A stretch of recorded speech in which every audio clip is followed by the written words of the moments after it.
all fuzzy and squiggly. I'll fix it. You better let me do it, Mom. You're not very mechanical. Never mind. I know how to fix it. I used to watch your daddy. First, he turned down the volume, and then he fiddled with the fine-tuning. And then when that didn't work, he... And then when that didn't work, what did he do?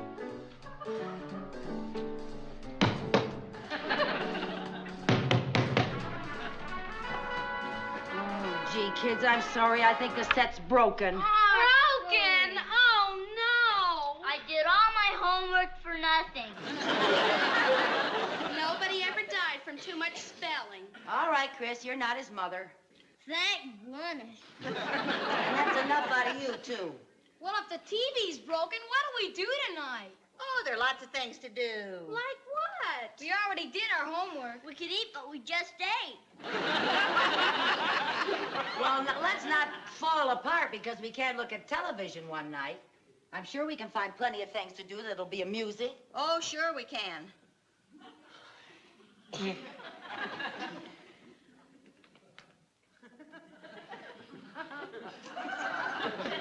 Well, now, there must be something better to do than stare at a dead television set. Oh, sure, there must be.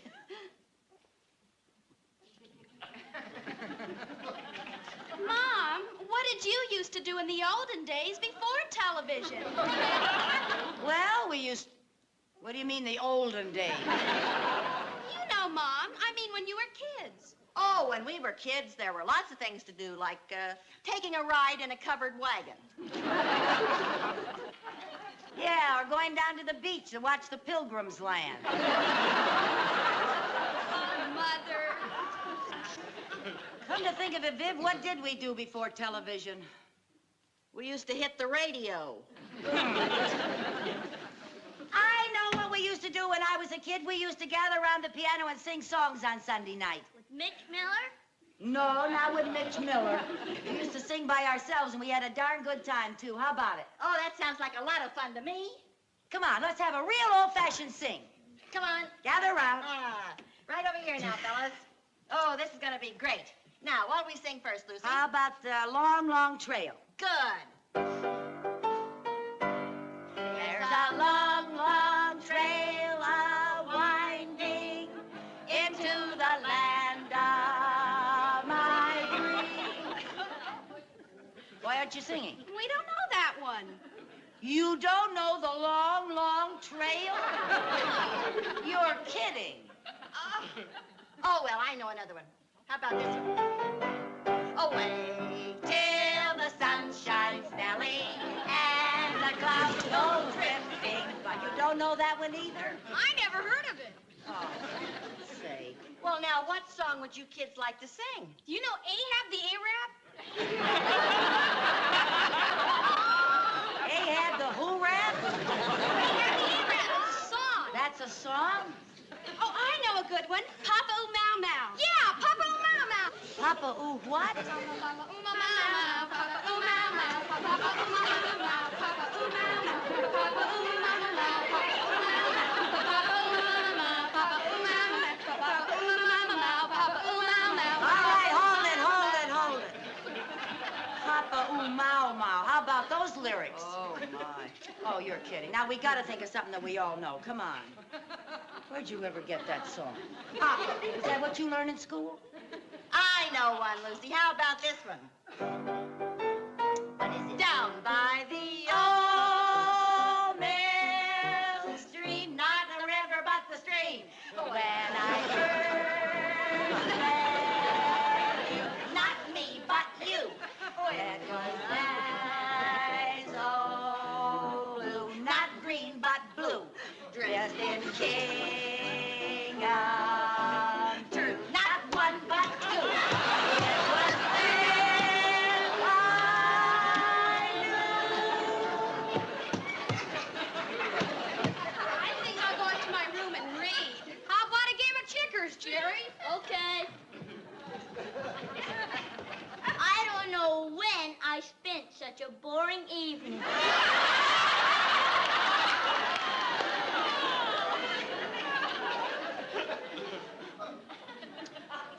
Well, so much for sing along with Mom.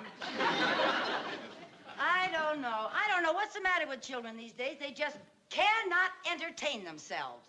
I guess you better have the television set fixed. Yeah, it's probably one of the tubes. I'll take them all down to Herb's TV repair tomorrow. Wouldn't it be simpler to have Herb come out here? Oh, heavens, no. You know how much Herb charges to come out here. Be cheaper to have the Mayo brothers make a house call. Well, anyway, we got a whole evening to do anything we want. That's right. We got the whole evening to ourselves. Yeah. Ah.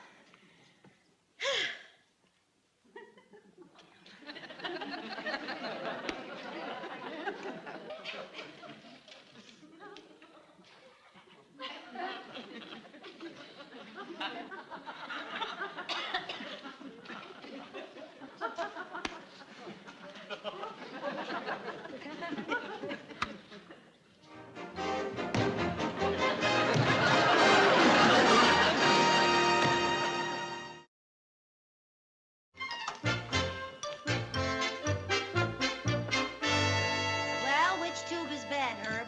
None of them. I tested them all. Oh, are you sure? Maybe your tube tester needs testing. Take my word for it, Mrs. Carmichael. I'm sure. Well, then what's wrong with my set? Well, I'm afraid I can't tell unless I come out to the house and take a look. Oh, no, Herb, I wouldn't want you to do that. No, I know you have better things to do than running all over town looking at people's TV sets. What better things? Repairing TV sets is my business. Oh, well, I know, but you must get awfully sick of it. No, can't you just guess what's wrong with my set from here? Not unless I look at your television set. Well, Herbie, I was just thinking, why don't you come out to dinner tonight? I know that you bachelors must get awful tired of eating out. Now, it won't be anything fancy. You just come and bring your big appetite and your little toolkit. Thank you, Mrs. Carmichael. I never mix business with pleasure. Oh. Well, how much do you charge to make a house call? $8. Doctors only charge $7.50. I know. That's why I quit medical school. All right. When do you want to come out? Well, I could drop by this afternoon sometime. Are you sure it isn't one of the tubes, Herb? Oh, Mrs. Carmichael, when I diagnosed All right. I'll see you this afternoon.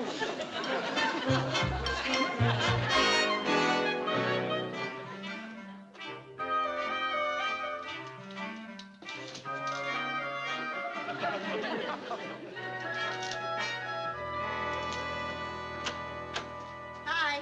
Hi. What is that complicated monster? That's our new TV antenna. Oh, so that's what was wrong with her set. Yeah, Herb said, quote, if you'd taken the time to look out in the side yard, you would have found out that it had blown down and saved yourself $8 for a house call. Ha ha, unquote. When's he gonna put it up? He's not going to put it up Why not? because he wants $40 to do the job. Then who is going to put it up? I have an awful feeling. Now, don't jump to conclusions. You and I aren't going to have to do this. I have a plan. What is it? We're going to get some nice man to do it free of charge. Oh, and just how are we going to do that? We're going to use our womanly wiles. I didn't know we still had any. Maybe some nice man will drop by this afternoon. Oh, sure. Nice men are always dropping by here. Cleaners! Mr. Holly, you get it and leave the rest to me.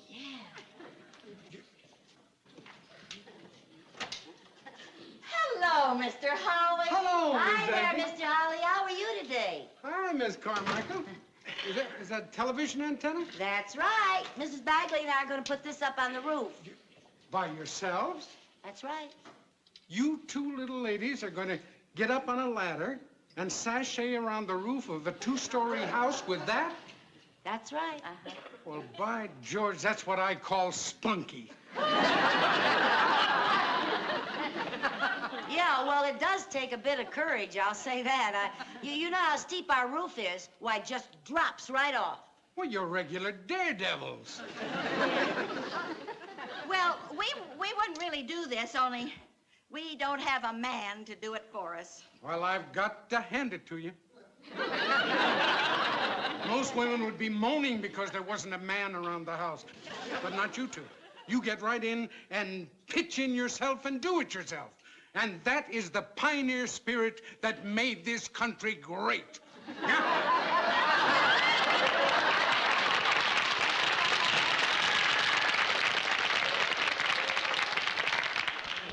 Thank you, Mr. Holly.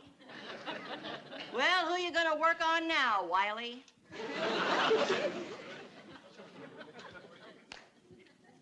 Oh, no, Lucy, I'm not gonna go up on that roof. I wouldn't go up on that roof with this monster for anything. You know I'm Now, afraid look of here, heights. do you want to sit here another night with a dead television set or trying to whip up a community sing? I'll take my chances Now, falling look off of a here, it's piano not- bench, but I'm not gonna go up on that roof.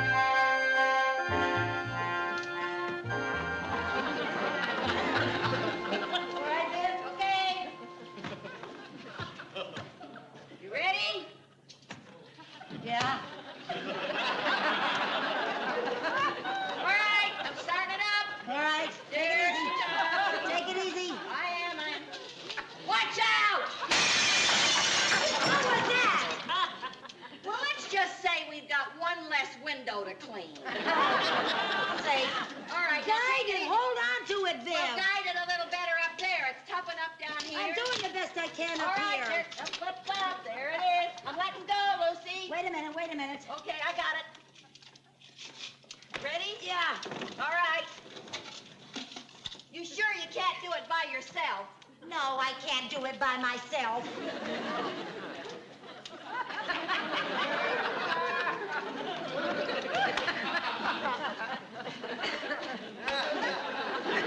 Can I hang on to you while I get up? No, you can't hang on to me when you get up. I got all I can do to hang on to myself. Now what do I do? Get up here and help me balance this thing. Come on, we got it. We gotta put it on the chimney. Okay. Come on, dear. Be frightened. Everything's all right. The chimney's over there. Back up. Back up. Oh, Lucy, I'm scared to walk forward. I couldn't back up. Are you? Come on, dear. You back up. Switch places with me. Switch places. Come on now, switch places. I'm not going to back up. If you want this aerial up, you're going to get back there yourself.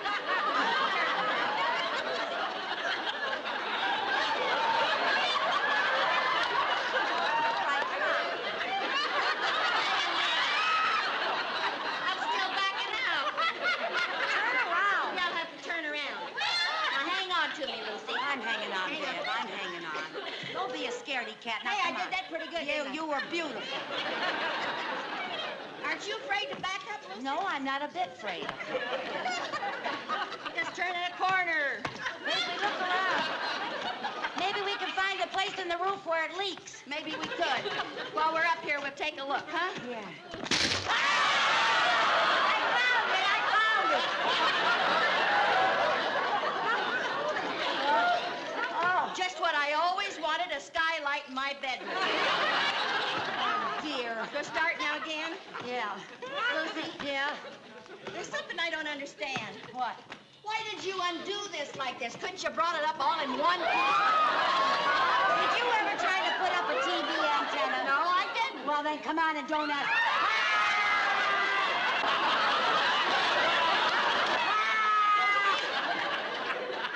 Back up. Back up.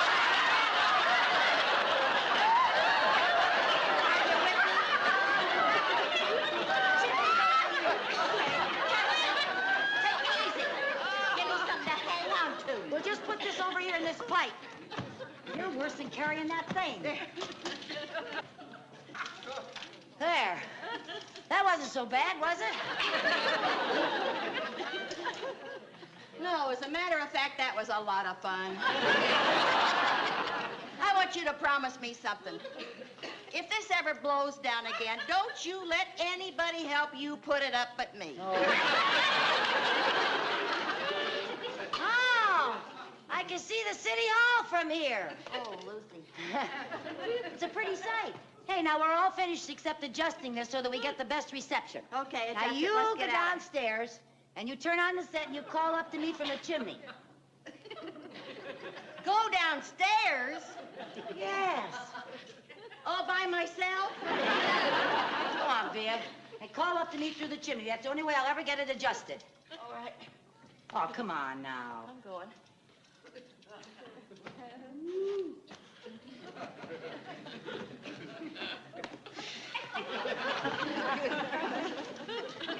Oh, I should have made my bed this morning.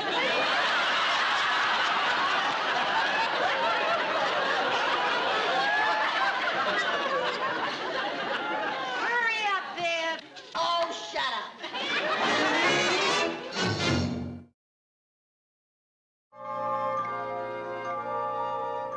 How's that, Viv? The picture is still lopsided. Well, I've turned it in every possible direction. Maybe you connected the wire wrong. Connected the wire.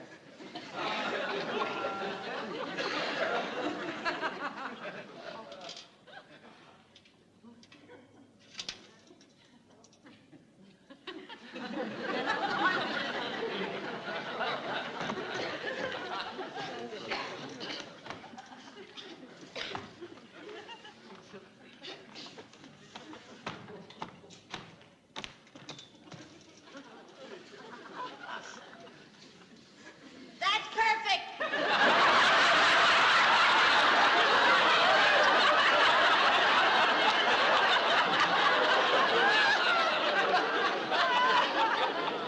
Oh, now it's all lopsided again. I know it. Wait a minute.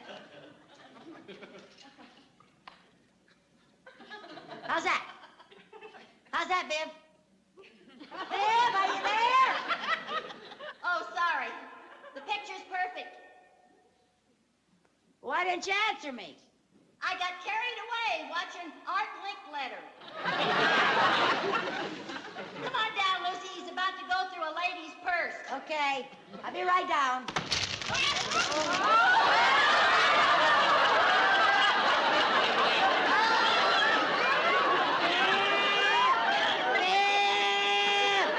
Viv, come up here, quick!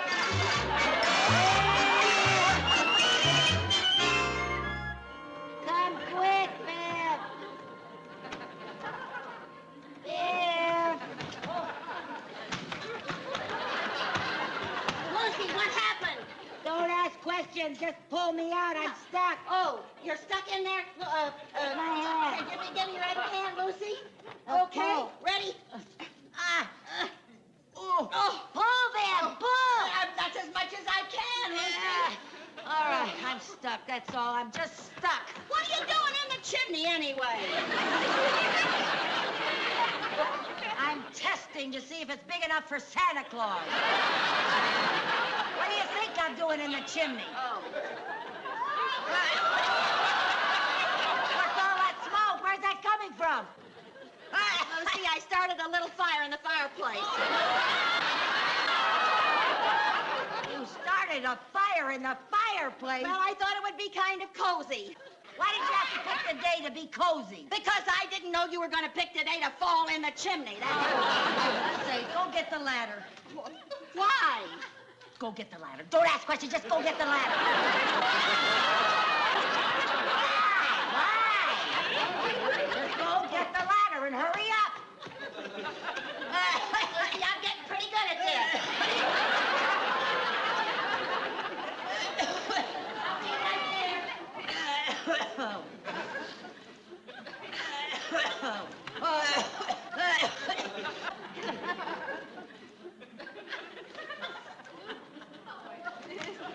Hey, look just like a circus, Lucy. Don't I look like that? You look like one of the elephants.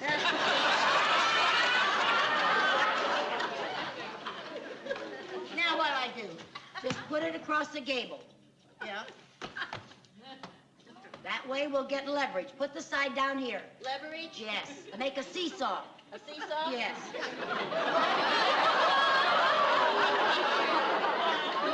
Now, you go on down the other end.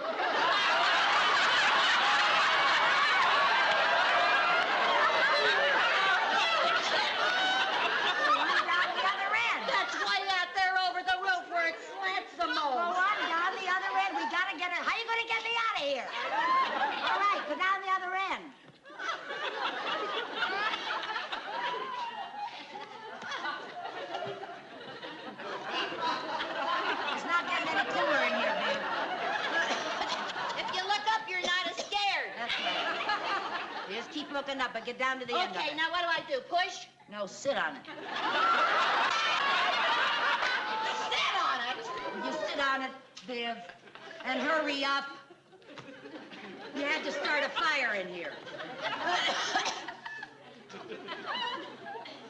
Are you ready? Yeah. Just teeter-totter, huh? Okay, let's go.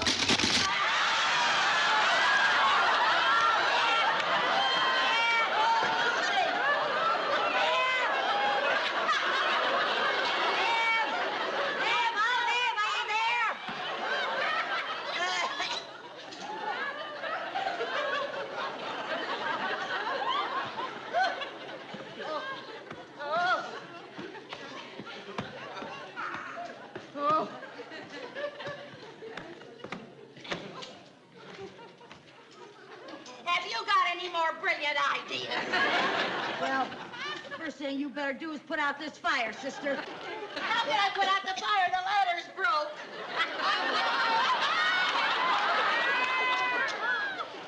What are we gonna do? Well, the kids will be home from school pretty soon. Oh, no, Chris is having her music lesson. The boys are gonna play football till dinner time. Viv, what are we gonna do? I don't know. I hope you're satisfied.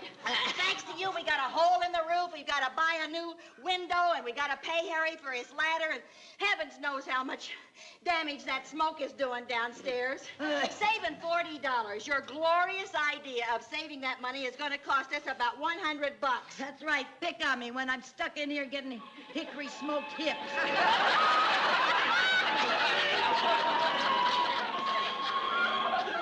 What's that? It's fire engine. Where's the fire?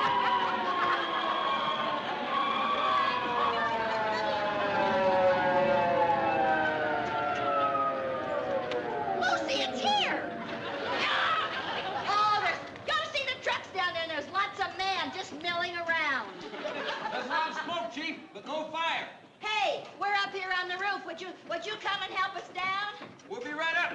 There seems to be something stuffed in your chimney. Oh, he says there seems to be something stuffed in the chimney. Hey, Lucy, they're cute. Wait till you see what's going to appear over that roof. You ladies all right? Well, hi there. Nice of you chaps to drop in. We'll get you out there. It won't take but a minute. Well, now, what's your rush? Just take your time. Oh, boy.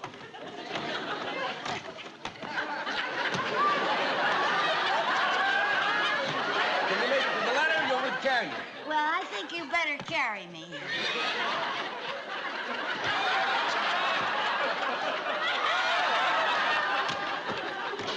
It looks like our three little litter bugs struck again. You know, this would make a great picture for the cover of Better Homes and Dumps. Chris, Jerry, I want to see you. Sherman, I want to see you too. You know, it's funny. Chris and Jerry get A's for neatness in school. So does Sherman. But apparently the strain is too much. The minute they walk through that front door, all their suppressed sloppiness breaks out. Did you want us for something? I most certainly do. Will you look at this room? What's the matter with it? What's the matter with it? Look at all that mess and junk. That's not mess and junk. Those are our things. Exactly. They're your things, and they're scattered all over the room. Now, how does this look? It looks lived in. Now, I want every one of you to get down here, get your own things, and put them where they belong. On the double. Goodness sake. Oh, honestly, this room looks just like a pig pen. I'd be embarrassed to death if a friend walked in. Friend, I'd be embarrassed if a pig walked in. Hurry up now. Get all those things where they belong. Jerry, those are yours. Pick them up. Oh, Well, now it's beginning to look a little better. If you say so. And I said so. Go on. It's an awful lot of trouble to go through just for a friend or a pig. now, sir. It's not just to be neat. It's for safety's sake. Do you realize if somebody walked in here and slipped and fell that Aunt Lucy could be sued? Really? Oh, yes, sir. The owner of a house is liable for accidents. She could be sued for every cent she's got. Oh, Viv. Now, Lucy, I mean this. This is serious.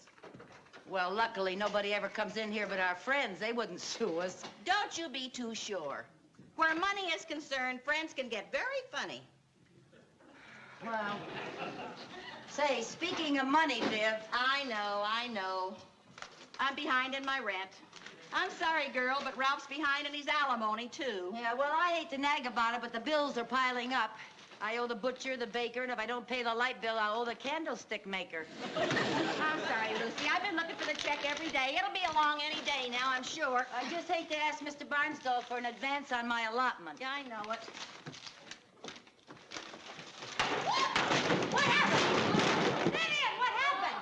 Oh, for heaven's sake. Oh, help me out. Oh, honey. Oh, dear. What happened? Oh, I slipped and fell and hurt my foot, my ankle. Is it bad? Well, I don't know. It's kind of a sprain or something, I think. What's wrong, Mom? Oh, no, nothing now, Sherman, dear. I just took a little fall, a little Is it spill. broken? No, honey, nothing's broken. Oh. What'd you happen to fall, Aunt Viv? Oh, I slipped on Jerry's little racing car. Thanks, I wondered where that was. Oh, you did.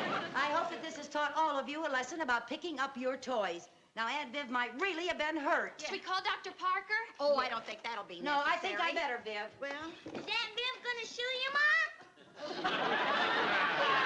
Of course not. sue her. Good friends don't sue each other. What a silly thing to say.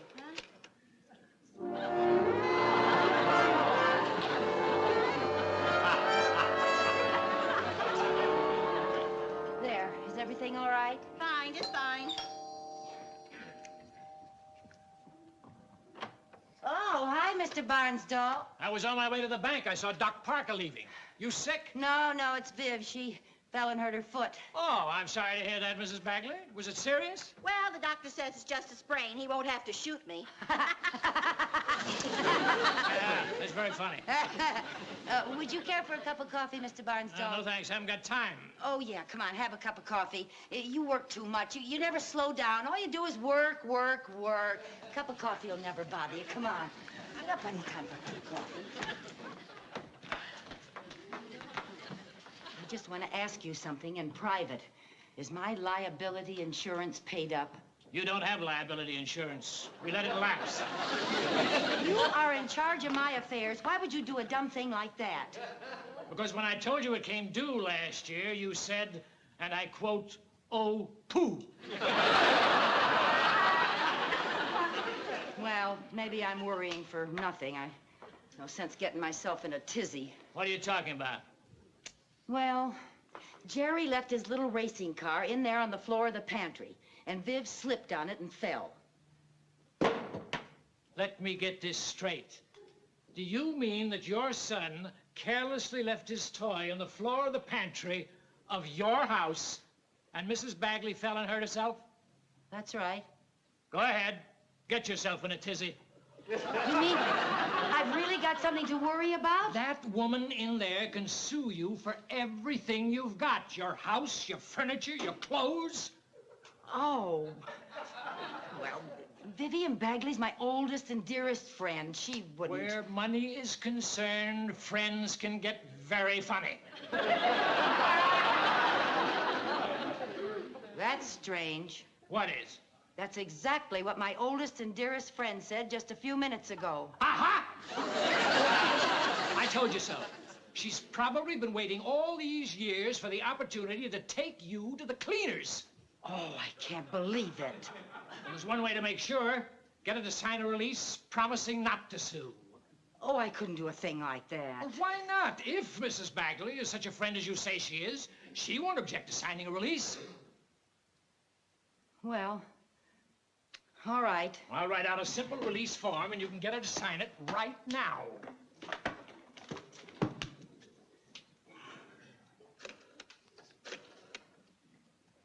Hello, Mr. Bender. This is Vivian Bagley.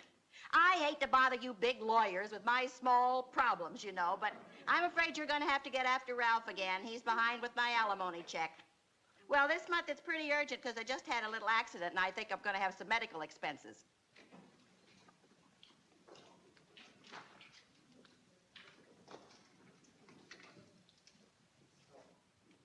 Broke my foot. Well, you're my lawyer. I'll take your advice. What do you advise? All right, I'll sue. Too late. She's on the phone to her attorney. She said she's going to sue. I told you so. When they smell money, friendship goes out the window. But you've got to get her to sign that release. But how am I going to get her to sign it if she's already decided to sue? Get back in there and butter her up.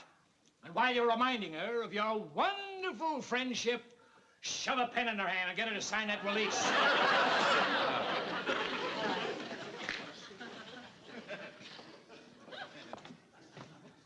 Well, Mrs. Bagley, I must say, you're looking much better already. Thanks. Well, I'll have to run along now and leave you dear friends to have a friendly chat. Ta-ta. What did you put in his coffee? Oh, nothing. Viv, honey, I'd like to talk to you. Dear, how long have we known each other?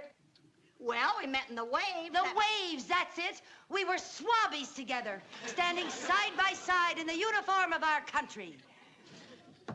Shipmates, stand together.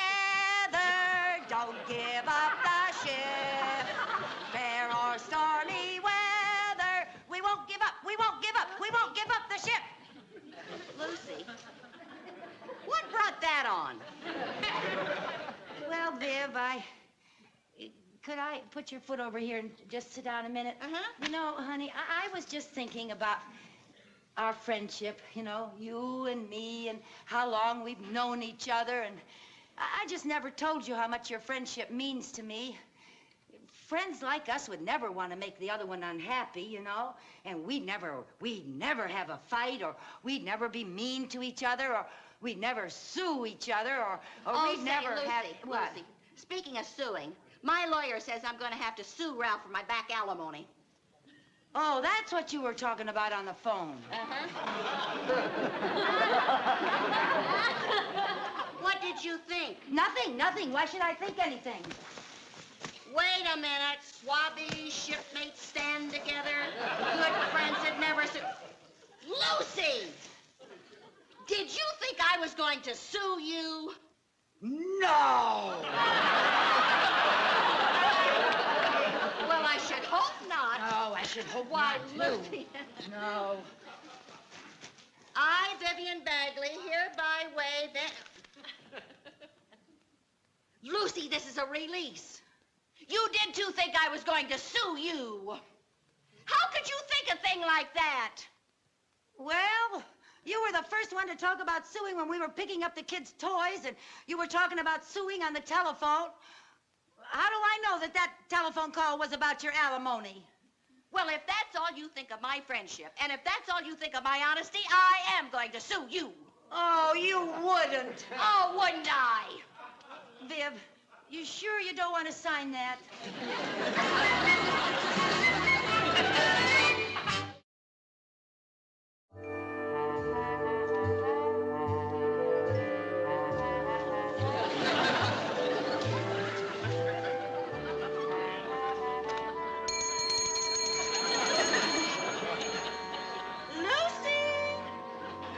I'm ready for my lunch now. Mom, you've been waiting on Aunt Viv like this for a week. Aren't you getting tired of it? You're darn right I am. But as long as she keeps threatening to sue, I'm going to keep making like Florence Nightingale. Do you really think she's going to sue you? Well, all I know is if I don't jump every time she rings that bell, she starts to dial her attorney.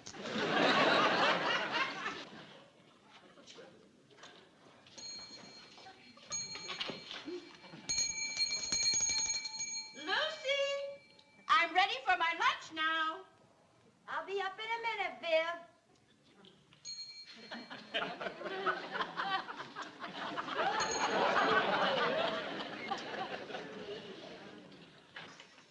Can I take that up for you? No, honey. Thanks a lot, but apparently the only thing that eases her pain is the sound of me tramping up and down those stairs. By now, my legs think I'm halfway up Mount Everest. Oh, Mom, I'm going ice skating with the kids. Will you pick us up later? Well, that all depends on what time Tinkerbell lets me off duty.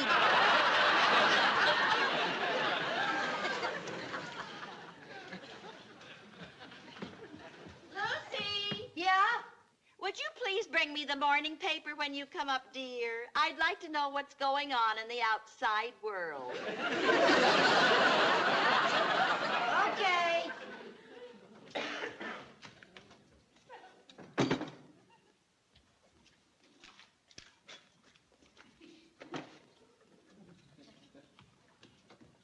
Lucy!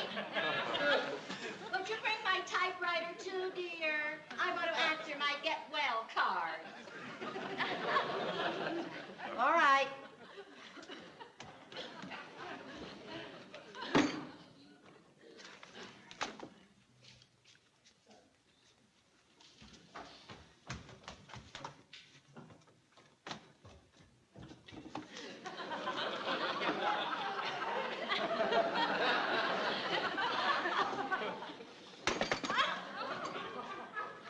Lucy! Yes? Would you be a lamb and bring up my knitting, dear? It's somewhere there in the living room where I left it.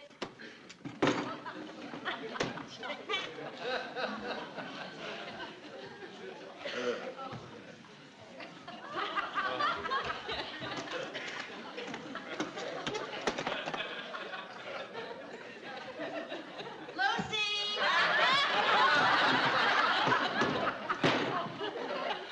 What? Would you bring the phone up here, dear, please?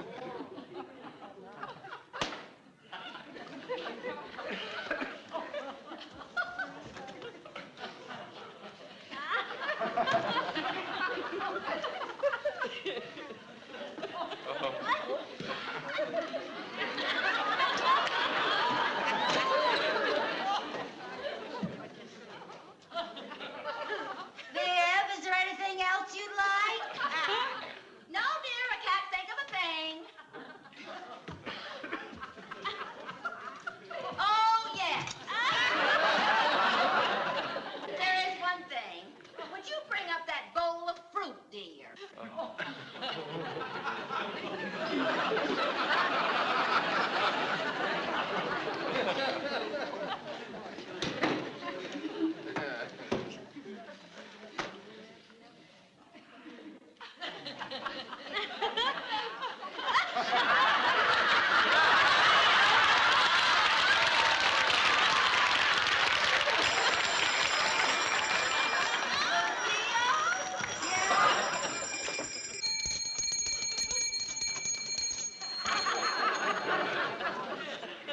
What kept you, dear? I'm sorry to seem so impatient, but you know how important food is to us shut-ins. It's really all we have to look forward to.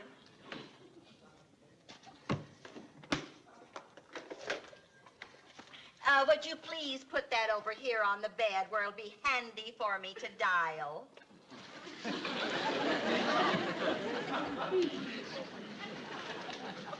Right there.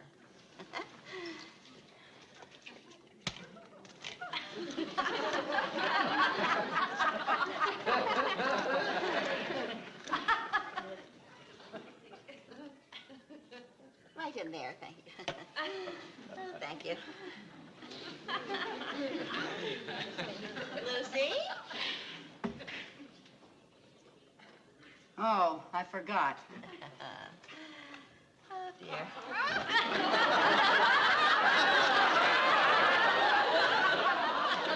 Lucy, What now? you forgot to plump me. That's it. Oh, little more, little more. I'm plumping, I'm plumping. What now? Would you please cut my meat? Oh, come on, Viv. You hurt your foot, not your hand. I wonder if my attorney is... I'll cut it, I'll cut it, Later on this afternoon, I think you ought to change the water in all my flowers, will you, dear? Oh, it was so sweet of Mr. Barr Barnsdall to send them all. Yeah, sweet. Lima beans? When you mentioned beans, I thought you meant string beans. But lima beans are your favorite. Well, just not in the mood for lima beans today. I want string beans. Well, I'm sorry. I'll go down and get a needle and thread and string them for you. I'll get the beans. Don't call your lawyer.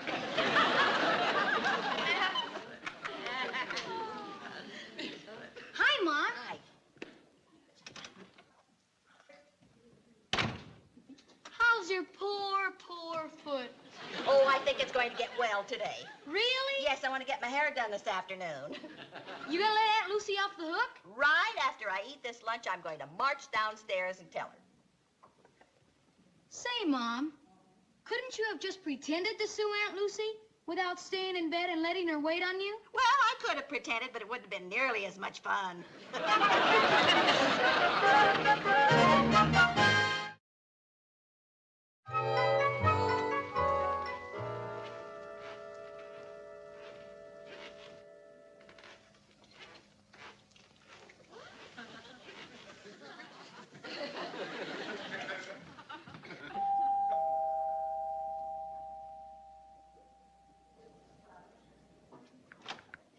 Hi. How's the patient today? I don't think you'll need your flowers. Why not? I have a hunch she's recovered. What makes you think so? A little barefoot bird just told me. Just a minute ago, I heard footsteps up there coming from her room, and I'm positive it was the rare yellow-tufted faker. Listen, there they are again. You hear that? And Vivian Bagley is the only one upstairs. Wait a minute. You haven't actually seen her on her feet, have you? No. Well, and the fact that you heard her footsteps doesn't mean a thing. You've got to see her walking. Well, I'll catch her walking.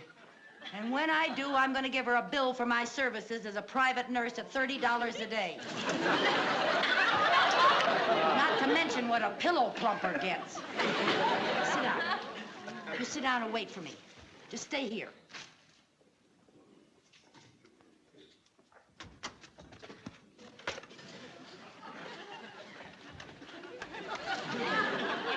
Here, I'm sorry I was so late, but Mr. Barnsdall came in. I had to talk to him. Oh, that's all right. I finished my lunch without them. Oh. Don't you want them? No, thank you.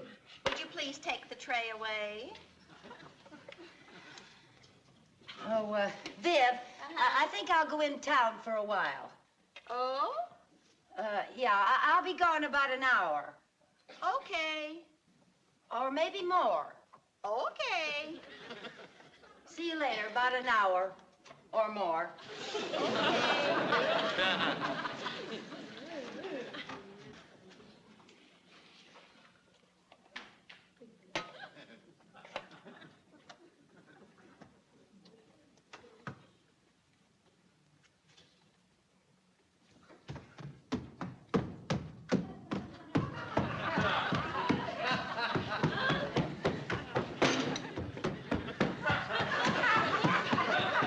Goodbye, Viv.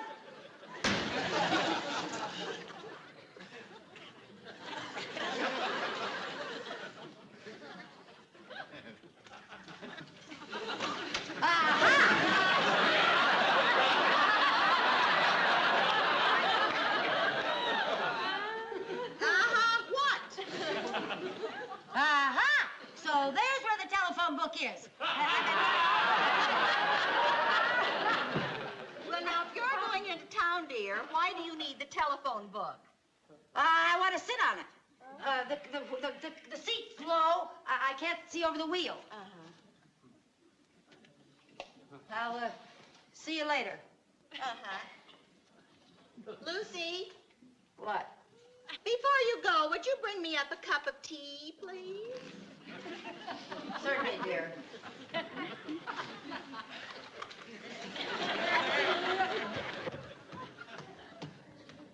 Any luck? No. Boy, she's one of the unbudgeables. Maybe we made a mistake and she's not faking. I better try the flowers again. No. Wait a minute.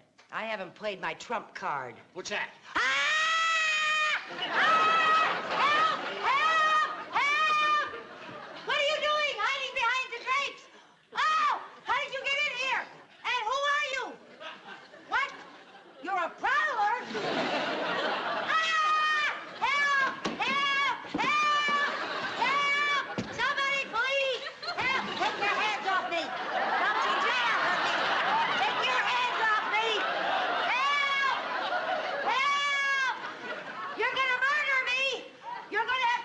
me first. Ah! Take your hands off me! Help! Help! Ah!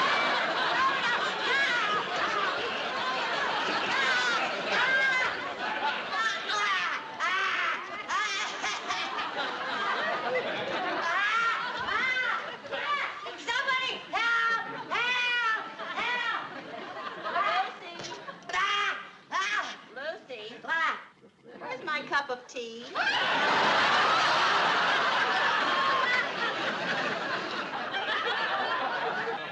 Fine friend you are. First you sue me, and then you don't care if a prowler has me by the... Ah! Ah! Ah! Oh! Oh, it's Oh, a... what now? What now? A mouse! Oh, come now. You can do better than A that. big fat mouse! Oh, this is your greatest performance of all time. Really, Viv? Lucy, There he goes I up the bed! applaud you. There he is!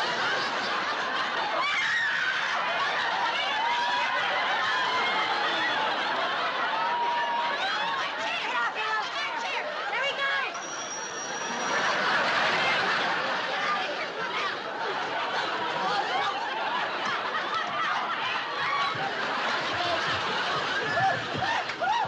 Aha! You can walk! Walk! Watch me run! You saw her! You're a witness! You saw her run! You saw her!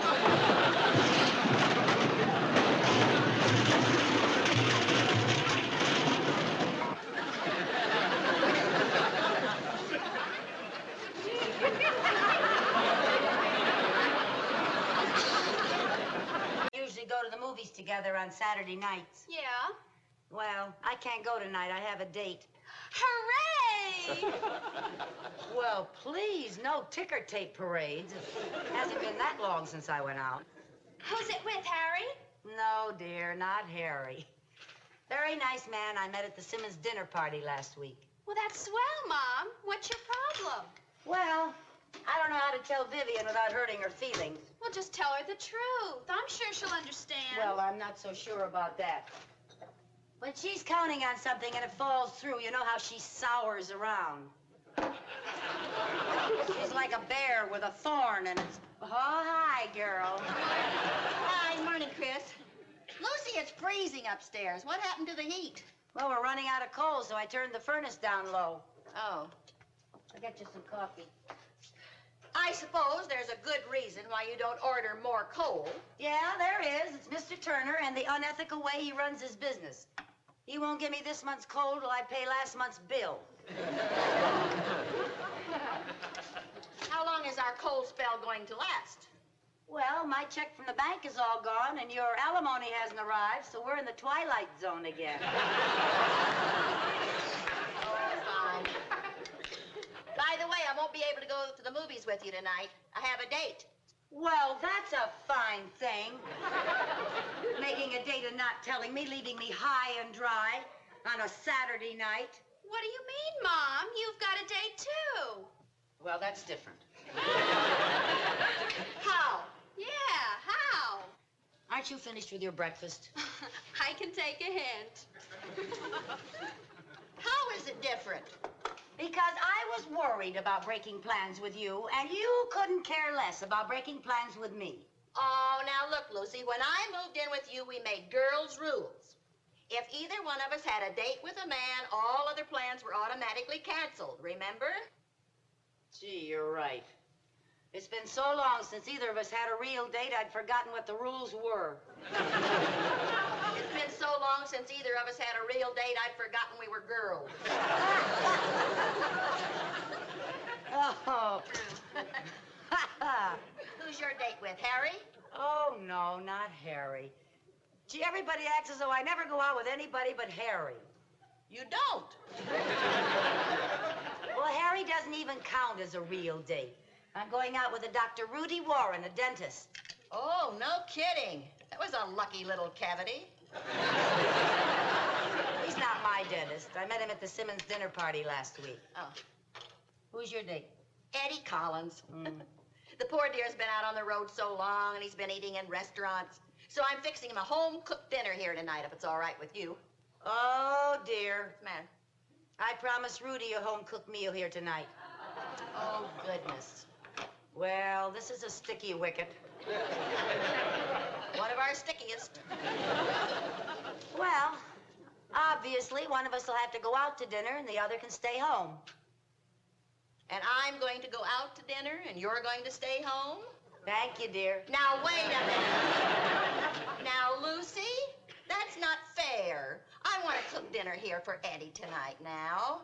I'm trying to convince him what a homebody I am. Since when did you get so serious about Eddie? Since there's nobody else around at this particular time to get serious about. Well, Rudy's a gourmet, and I promised to cook him trout amandine. Since when do you know how to cook trout amandine? Since I found out it's Rudy's favorite dish. Now, Lucy, I want to cook dinner here tonight for Eddie. I'm trying to impress him. Well, I'm trying to make an impression on Rudy. And I promised to fix him dinner here tonight, and so it's all settled. How is it all settled? Now, wait a minute. I pay you rent here, and part of my deal is that I have kitchen privileges. So it isn't settled at all. I'm not going to go out of this house tonight. Well, neither am I. Well, we'll just see about that. Well, you bet we will. All right. Hi, girls. What do you want, Harry? Well, I had nothing better to do. I thought I'd come in and get my head bitten off. Well, I'm sorry. Now, look, Lucy, if you think I'm going to change my plans, you've got another think coming. If you think I've got another thing coming, you've got another thing coming. Well, if I think that you think that I've got another think... Where are we? I think she's got another thing coming. Now, look, Viv. Wait a minute. Before we return to the fight of the week, how would you lovely young ladies like to be my guests at the movies tonight? I'll buy the tickets, you buy the popcorn. Sorry, Harry, we can't make it. But you two always go to the movies on Saturday night. Well, tonight we have dates. Dates? Real live dates. You know, Harry, like when someone calls you up ahead of time and asks if you're free on a certain evening in the future, unlike some people I know. I'm asking you ahead of time. The movie's not until tonight. Sorry, my calendar's full. Now listen, Viv, we are going to get this thing settled right now. You're darn right we are. Hold If it, you hold think- it, hold it. What's this fight all about anyway? We both ask our dates here for dinner tonight. So what's the problem? Oh, boy, have you got a lot to learn about dating.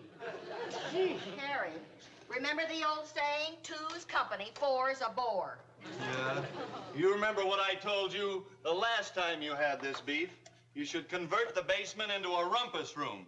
Then you'd have two places to entertain your dates. A rumpus room would cost $2,000, and I cannot afford it. It would not cost $2,000. They have a great new do-it-yourself paneling kit. The whole room would only cost you $69.50. And I'll help.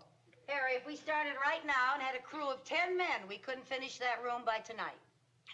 You're right. You got any more brilliant ideas, Harry? Well, it seems to me the only fair thing to do is for each couple to go out to dinner. Well, I'm not going out. And I'm not going out either. Look, what's more important? Your friendship or some man?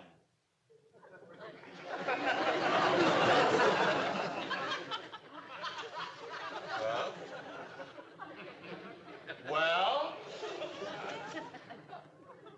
Ah, he's right, Viv. We'll both go out to dinner. That's the only fair thing to do. Yeah. We'll both go out. That's right. I'm glad that's settled. Boy, me too.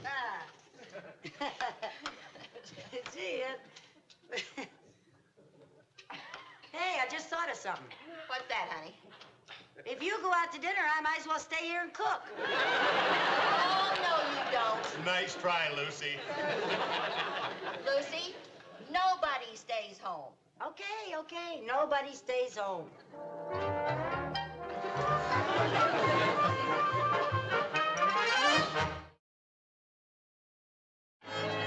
Yeah, come on. You're going to miss that 7:04 if you have to pick up Eddie. Hurry up. I'm ready. What are you doing in the kitchen? I was just checking to see if there were any trout in the icebox. My, you have a suspicious mind. Uh-huh. Come on, kids, I'll drop you off at the movie. Bye, Mom. Lucy. Goodbye. Have a good time. Have a nice time with Rudy. Have a good time with Eddie. Good night.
Eddie. Oh, boy, a home-cooked meal. I can hardly wait.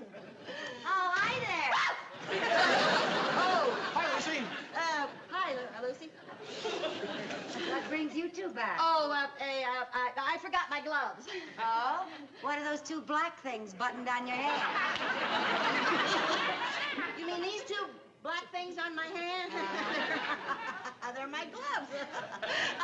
Oh, you see what you do to me, you naughty boy. Well, what restaurant are we eating in, Eddie? Restaurant? Now, wait a minute. I thought this was... Eddie, what restaurant, Eddie?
Good evening, Rudy. Lucy, I'm sorry I'm so late. Oh, that's quite all right. Let me take your coat. Thank you. Beautiful evening, It isn't it? certainly is nice. Oh, you look lovely, Lucy. Oh, thank you, thank you. Something smells good. Oh, well, that must be my trout almondine. Trout almondine. Has an unusual fragrance. It smells like pine. Pine? Oh, yes, pine. Yes, that's the secret to my recipe. Oh, I never heard of that. What part of the pine tree do you use? Well, now, what part of the tree do you think I use? You don't chop up the needles in the sauce. By George, you guessed my secret. Yeah, come on, sit down. We can start dinner right away. Fine, I'm Start with the starving. salad, and I tell you, you can cool the wine for me. All right. It just needs a little twiddling back and forth, you know. I just have to get this Lucy, mixed up this a is little. my favorite wine. Oh, is it now? Yes. Well, I'm so glad. I think it's a little... Well!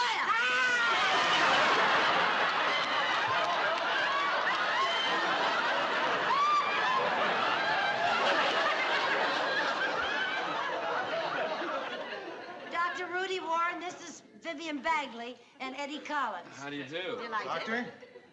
Well, what did you forget this time? May I speak to you for a moment, dear? Well, how about some other time, honey? How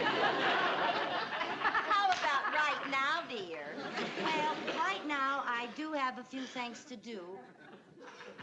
I was just- Lucy! Would you excuse me? Surely.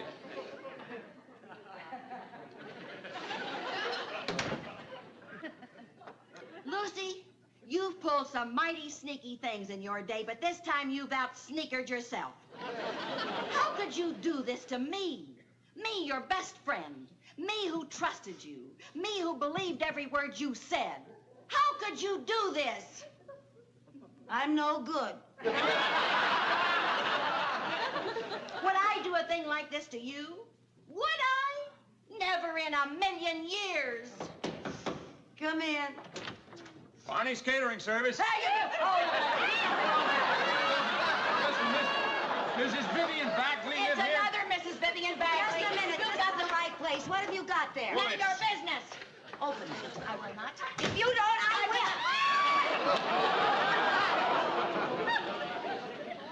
Well, Lucy, you've ruined my home-cooked dinner. looks like the sneaker's on the other foot. Oh, what? Oh, my trout. Oh, my trout. Hey, Biff, what's holding everything up? Oh, Lucy burned burned her trout. And Vivian dropped her box lunch. What's the difference? We'll just eat out. Sure, we can all eat out together. Yeah, good deal. Well, that sounds like a fun idea. Yeah, well, we'll be with you in a few minutes, fellas. The only way I'll eat out with you is in separate restaurants. I wouldn't eat with you if I was starving. Well, you won't have to, and you won't have to have dinner with me tonight, and you won't have to have breakfast or lunch with me ever again, because tomorrow morning I am going to move out of this house. Good. That'll save me the trouble of throwing you out. Let's go, Sherman. Bye, Chris. Bye. Bye, Jerry. Mother, aren't you and Aunt Viv even going to say goodbye to each other? Certainly. Goodbye, Vivian. Goodbye, Lucille.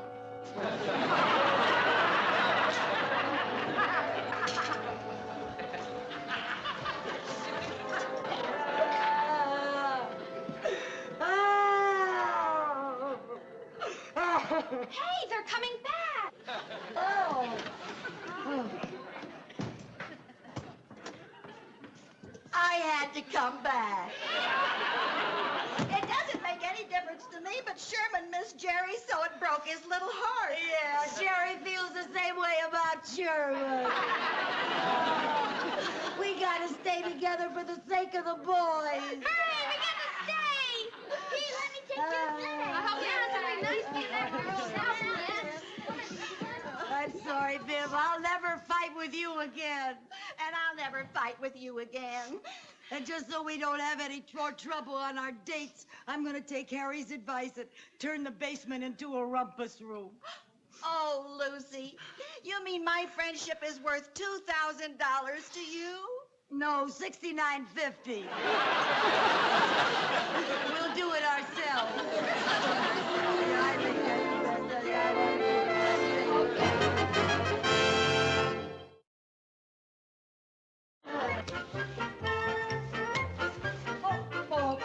There.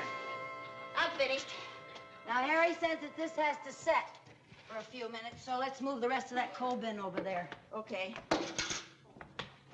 We have to let it set for a while before we can put that paneling on, you know, so we don't want it to work real right. He said it's going to be wonderful. Lucy, What? will you tell me why we had to knock down the coal bin and move it from over there over here? Well, you certainly don't want a coal bin sitting out in the middle of a beautiful rumpus room.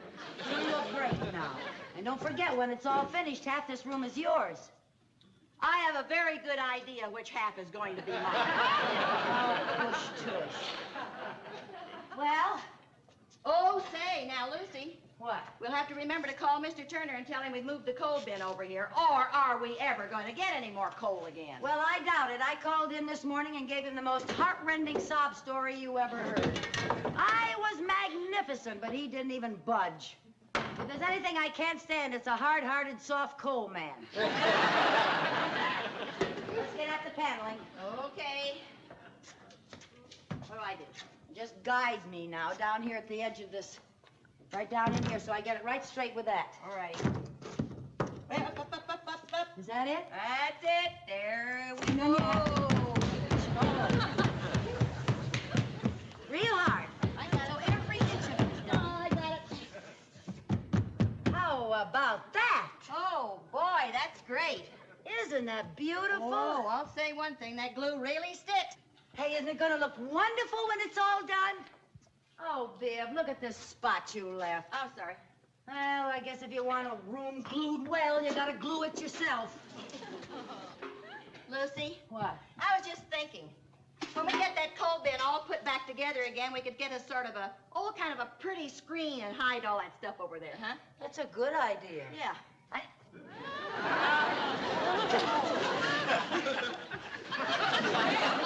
How about that? Is that stuff? Can you believe that? Here, I'll help you.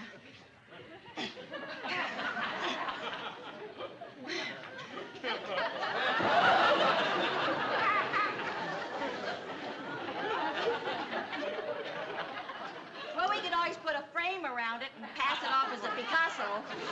Something over there and scrape it off. Yes, ma'am. I don't believe this glue. I better get this other panel done.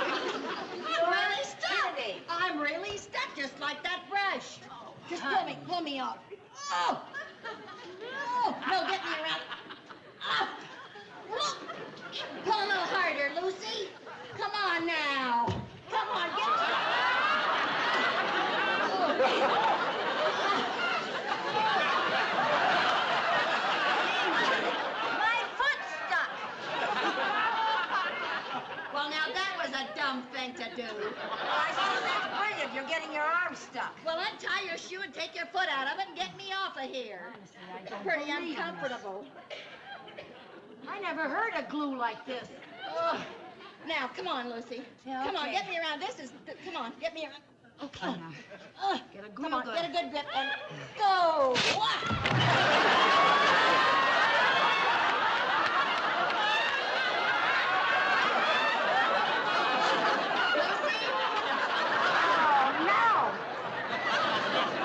There's a car coming in the driveway. Help! We're saved! Help! Help! We're down here! We're down here in the cellar!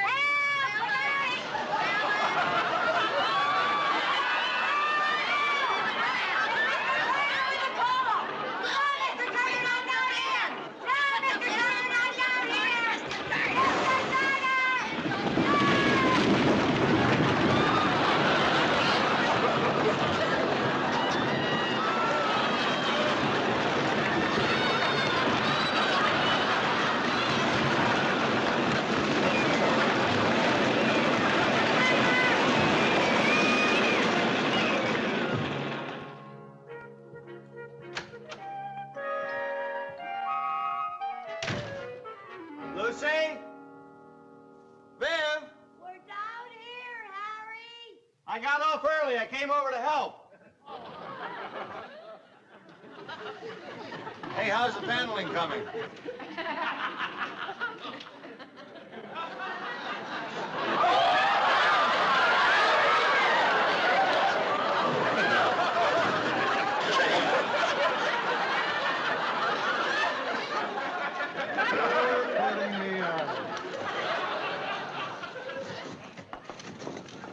What happened here? What's the coal all doing here, huh? Come on, what are you doing stuck against the wall? Well, Harry, it's a long story. Maybe some wintercast. What's so beautiful about it? It's Friday. So? So after Friday comes Saturday and Sunday. A whole weekend away from the schoolroom grind. Yeah, well, just remember, after Sunday, there's always Monday. Please, now I'm eating. Oh, Jerry. Morning, Mom. Viv. Good morning, Viv. Good morning. Well, you certainly got out of the wrong side of the bed. With that bed of mine, there's no other side to get out on. What do you mean by that? Every muscle in my body aches. Lucy, you're just going to have to do something about that lumpy mattress of mine. Oh, Viv, I'll get you something to eat. What would you like? Orange juice, coffee, and a massage. Oh, there's a school bus. Oh, okay. Come on, Aren't Jimmy. you coming, Jerry? Chris? Cynthia's mother's taking us. Oh, Sharon, come here a minute now. Remember now, I'm going to pick you up at school this afternoon so we can get an early start to Uncle Ned. Oh, that's right. I forgot we were going away for the weekend. Here we are, honey. Have a nice day. Bye, Dad. Bye. Bye, Aunt Lucy. Bye, sweetheart. Bye, Mom. Bye-bye. Ooh. Oh, my aching back. Oh, one good thing about going to Uncle Ned's, I'll get a good night's sleep. Viv, if you're hinting around for a new mattress, you can just forget it. Your lease says room and board, and that's it. Yeah, but I didn't know the board was going to be in my room, and I didn't. Do you know how much a new mattress would cost? I can't afford it. I'm not made of money, you know. You know, Lucy, if you had a mustache and a deeper voice, I'd swear I was having breakfast with my ex-husband. Oh, Viv. You know, I hate to say this, but do you know what you're turning into? A penny-pinching landlord. I am not. Yes, you are. The next thing I know, you'll be turning off the heat in my room and making me put a quarter in every time I want to watch television. Oh, Viv, honestly. Well, I gotta go get dressed. I'm gonna get a permanent. Oh, at least I'll get some sleep under the dryer. Mom, why don't you buy Aunt Viv a new mattress? Because there's nothing wrong with the one that she has. If it was good enough for me, it's good enough for her. When did you sleep on that mattress? When I was your age. Wow, Chris, Yes, I said I slept on it, not George Washington. But Aunt Viv does pay rent. Isn't she entitled to one? Yeah, I suppose she is. By George, she's right. I am turning into a penny-pinching landlord. Oh, Mom. Yes, I am. What's the matter with me anyway? Well, I'll make it up to her. When she comes home Sunday night, I'll have a big surprise for her. I'll fix over her whole room. I'll wash the curtains and wax the floors, and I'll get her the best mattress a credit can buy.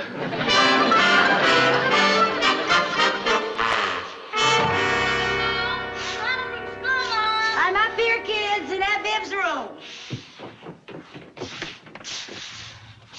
Hi. Hi, don't tramp on the floor. I just waxed it.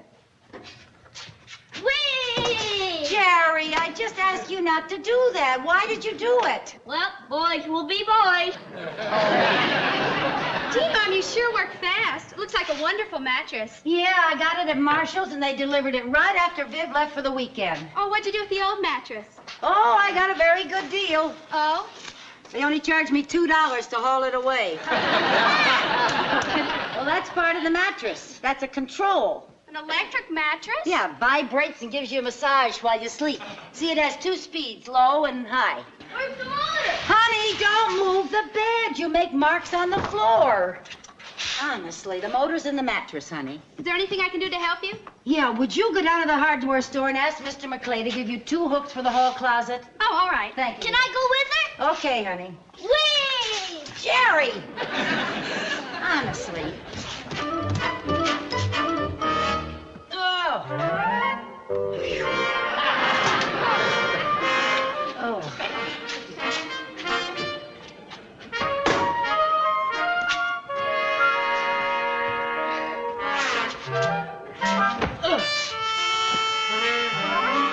Oh, boy.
Just cut and pick a minute here.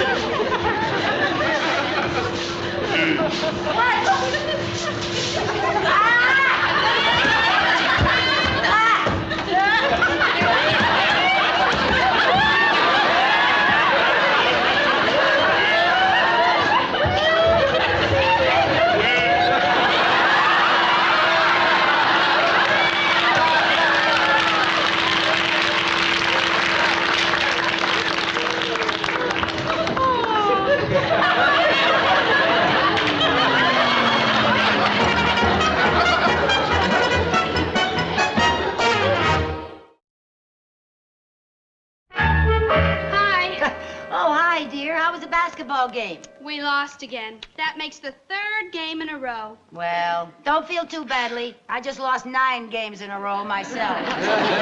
Bedtime, Jerry, dear.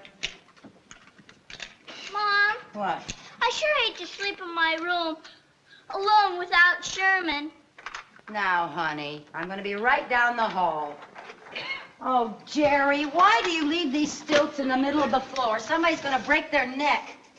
Hey, maybe if I could sleep on Aunt Viv's electric mattress, I'm sorry, honey, but I sent that mattress back this afternoon. How come?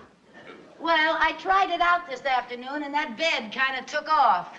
If Aunt Viv ever went to sleep and left the motor running, she'd wake up halfway to New Rochelle.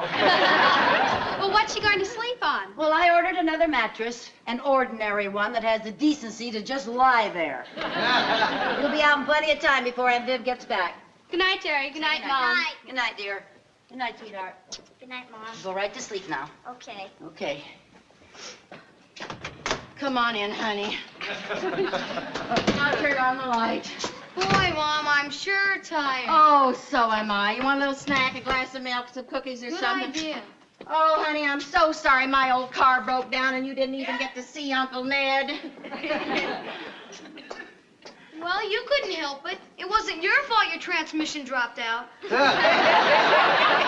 That's true. I didn't even know I had one.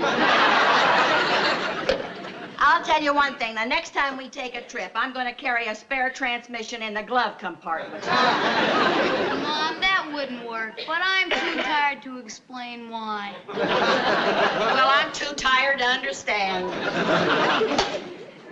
Here's your cookies. Come on, bring them upstairs, honey.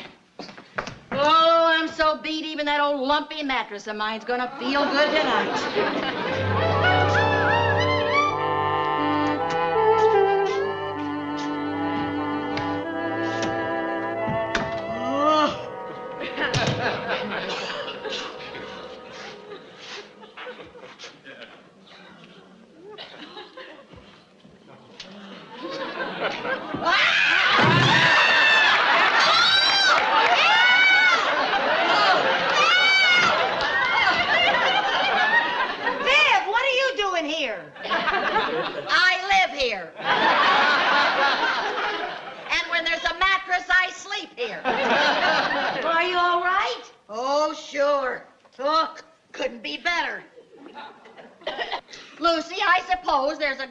Why you took the mattress off my bed. I wanted to surprise you. Well, you did. I wasn't expecting you home until Sunday night, and I wanted to surprise you with a new mattress. How come you're home tonight? Oh, my car broke down. Oh, I spent 6 hours in a town that had the poorest restaurant and the richest mechanic in the state of New York. I was just 75 miles out of Danfield when suddenly...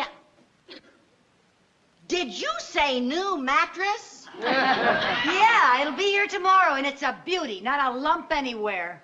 I wish I could say the same for me. How come you changed and got so generous? Well, I just started to feel like a mean old miser.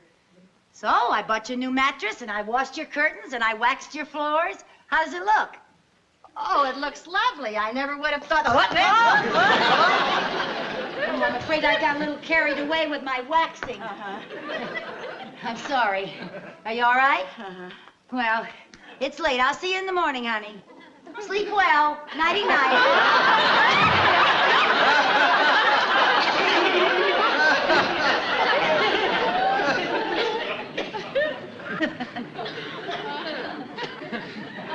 You don't have a place to sleep, do you? No, I don't. Well, you can sleep in my bed. Thanks. Wait a minute. Where are you gonna sleep? I meant we could both sleep in my bed. Oh, no. The last time we did, you ate crackers in bed and hogged all the covers. Oh. I woke up feeling like a breaded popsicle. Well, I suppose I could put Jerry and Sherman in my room, and we could sleep in their bunk beds. Oh, fine. I got two choices. I can freeze with you or twist myself into one of those short little bunk beds, huh? Well, what'll it be? Well, I'd rather be a pretzel than a popsicle. Well,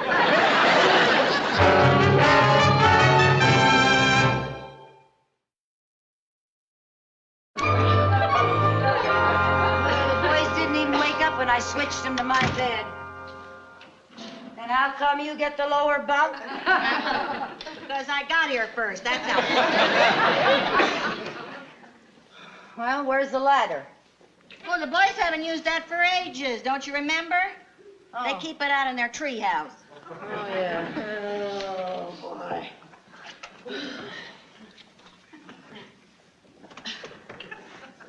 I'm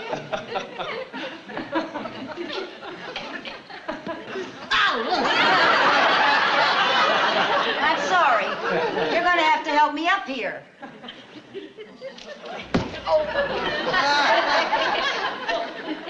Bend over. I'll use your back for a step.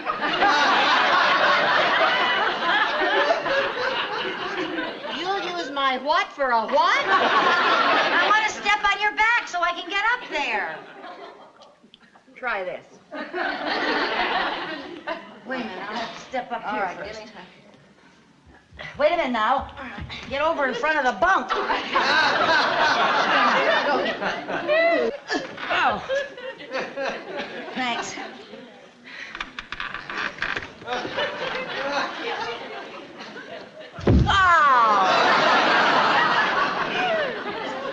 Oh.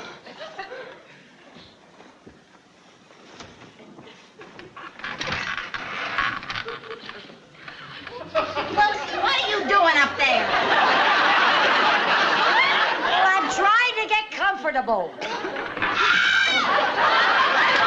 Lucy, what's the matter? Lucy, one of my curlers is stuck in the spring.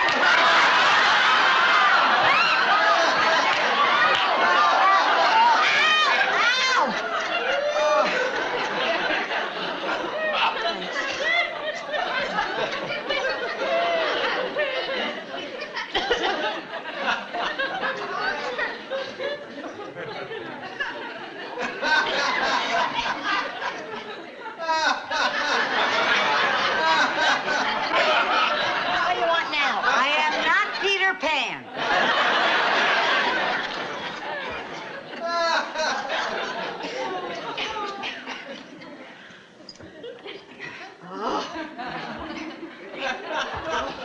Ready? Yeah, go.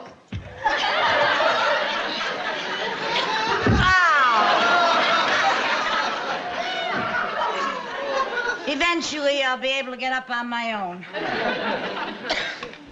Oh, what now? Oh. Good night.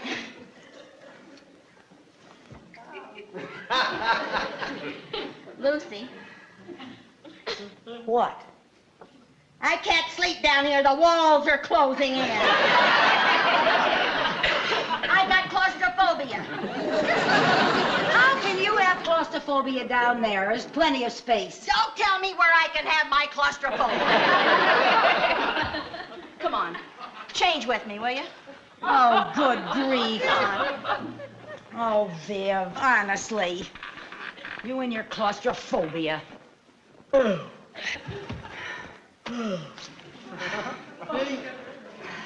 Yes.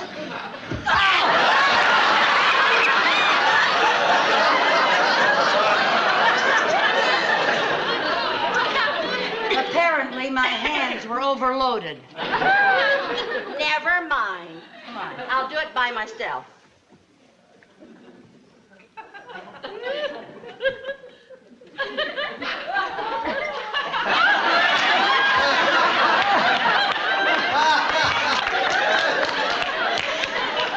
Watch out for that low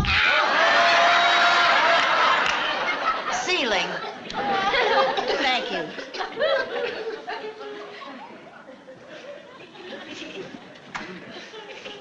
Good night. Good night.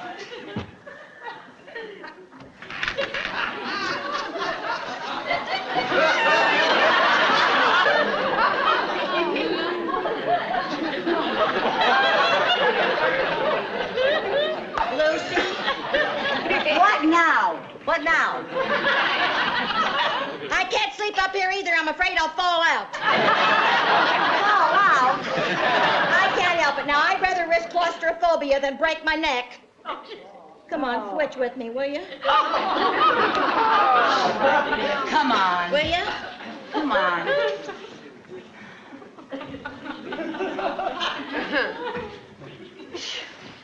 That way. Turn around.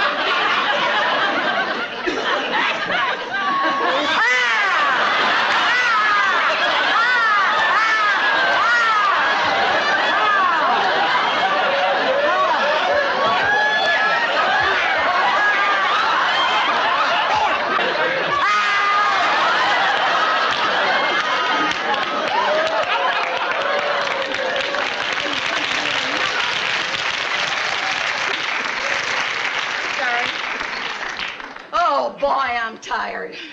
What a Ow! Oh. So tired. While I'm up, I think I'll go down and get a snack. You want anything to eat? Oh, no.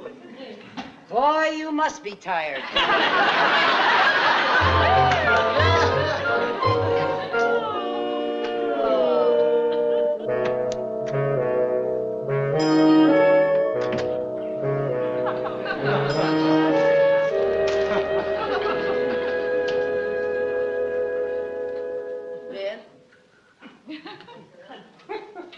Viv?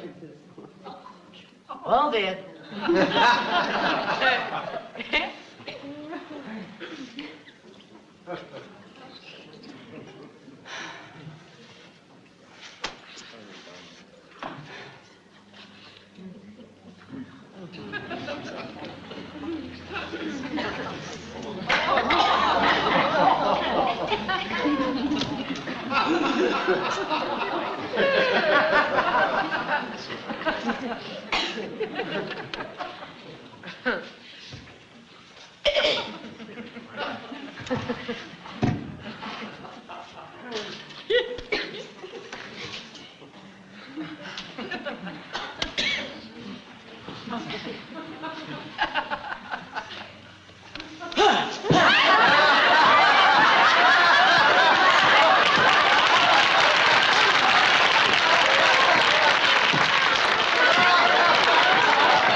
What are you eating?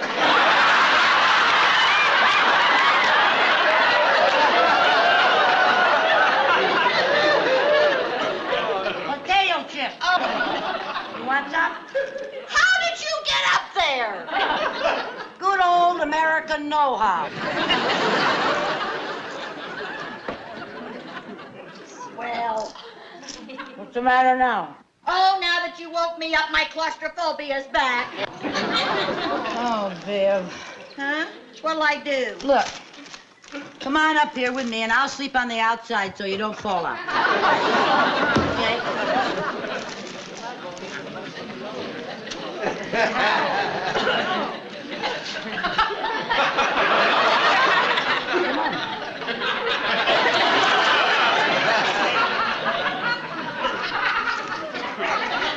Help me.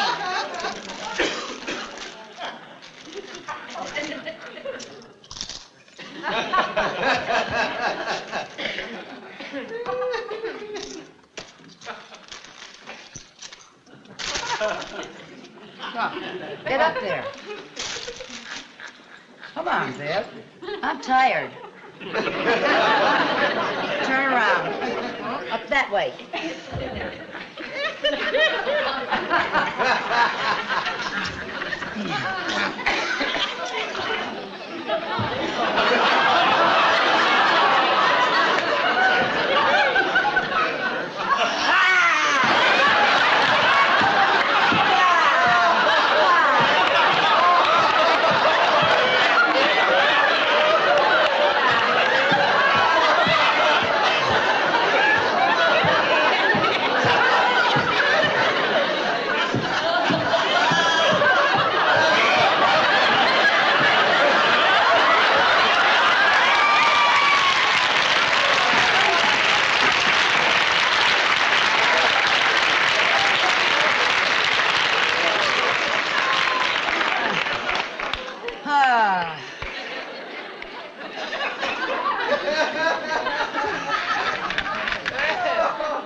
I'm sorry about this whole ugly mess, Viv, but I was just trying to do something nice for you. Oh, that's all right. I understand. It was just bad timing. Yeah.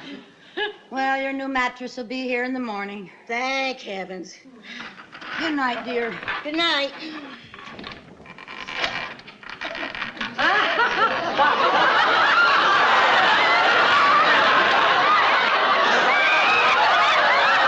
Wasn't nice? I mean, especially nice. I got a real honey of one here. Been saving it for a special customer. Well, I don't know. Have you got another one? Oh, Mrs. Carmichael. You won't find a better one than this. Born and bred on the finest farm in Vermont. Ernie, we don't want to adopt him. We want to eat him. Besides, he feels kind of tough. I wonder what made him nervous. He feels like he did a lot of pacing. Mrs. Carmichael, please don't pinch the leg. He's so tender, I'm afraid he'll bruise. Believe me, this is the best one I got. Okay, wrap it up. Be careful of it now. It's for Christmas dinner. Oh, so you're not going to your mother's in Jamestown for Christmas this year? No, not this year. Oh. Mrs. Bagley going to her uncle's in Philadelphia as usual? No, we all decided it would be wonderful if our two little families stayed right here and spent Christmas together for a change. Isn't it marvelous? This is the first time the five of us have ever spent Christmas together. Yeah, I'm sure glad we're not going to Grandma's. Oh, honey, I thought you liked to go to Grandma's. You always have so much fun. Yeah, but it's hardly worth all that kissing. Now, that isn't a very nice thing to say. You love your grandma. I love Grandma, but I hate her lipstick. Oh. Merry Christmas, Ernie. Oh, Merry Christmas to you, Mrs. Bagley. Hey, where's Sherman? He's next door waiting for the Christmas tree I just bought. Oh, maybe we can help him carry it. Okay, Come on, go Jerry. ahead, run along. Okay. Fine. Look at the beautiful turkey I got, Viv. Turkey? Yeah, for Christmas dinner. My family always has roast goose for Christmas. Goose? Yeah. Oh, no, we always have turkey. It's tradition. Thanksgiving is turkey. Christmas is goose. That's tradition. Oh, my family's had a roast goose Christmas dinner every year for 150 years. Well, it's time you got out of that Yuletide rut. I happen to like that Yuletide rut. Ernie, what does your family eat for Christmas? Whatever I'm stuck with. Last year it was oxtails. Look, Viv, as long as I already bought the turkey, let's have turkey, huh? Okay. All right. I guess a turkey will be all right as long as it's stuffed with plenty of good old oyster dressing. Oyster dressing? Yeah, oyster dressing, sure. We always have chestnut dressing. Chestnut dressing? Oh, yeah, I can't stand I can't oyster stand dressing. Say, how about stuffing the turkey with a goose? I got a lovely goose here. Ernie, never mind. Look, Viv, we'll compromise. We'll have my turkey with your oyster dressing. I accept your gracious offer. Thank you. The important thing is we're all going to be together for Christmas, huh? That's the important thing, believe me. Here it is. Look at the tree, Mom. There it is. Oh, look, Lucy. What? Isn't that beautiful? A white tree? Yes, isn't that gorgeous? Well, yeah, if you like white trees. What do you mean? We always have a white tree. Well, we always have a green tree. A green tree? Oh, yeah, a green tree. Oh, Lucy, let's not squabble over every little detail this Christmas. You'll love this white tree when you see it all trimmed with the beautiful new gold ornaments I just bought. New gold ornaments? Yes? Well, I suppose if a person would have a white tree, they would have new gold ornaments. I suppose it'd go very nice with your neon lights. Lucy, don't tell me that you're from the dreadful little strings of gray popcorn and a sticky candy cane school of tree trimming. They're not gray and they're not sticky. I knew it. I knew it. I can see the moth-eaten Santa and the chipped glass birds right now. We're going to have to argue about what goes... Mom, you have to argue in public. It's so embarrassing. There's no argument. I bought a white tree and we're going to have a white tree. We're going to have a green tree. A white tree. A green tree. White. Green. White. Green. White. Green. Hey! We're- Whatever happened to 'tis the season to be jolly?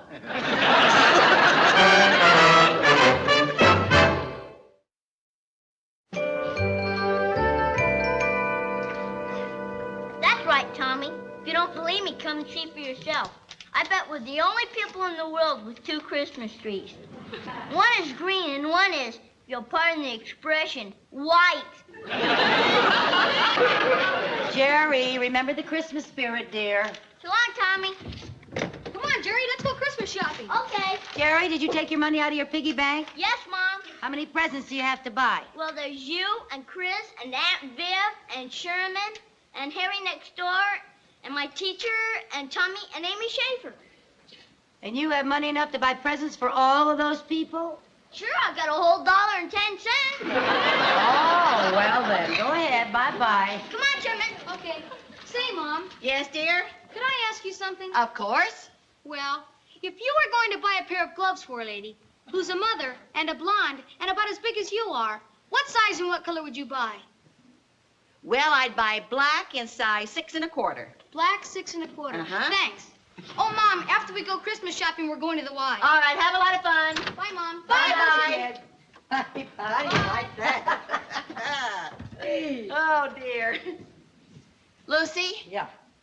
do you think I've got enough mistletoe hung around? Plenty. The only way a man can get in this house without being kissed is through the coal chute. You're so right. Mom, Yeah. could I ask your advice? About what?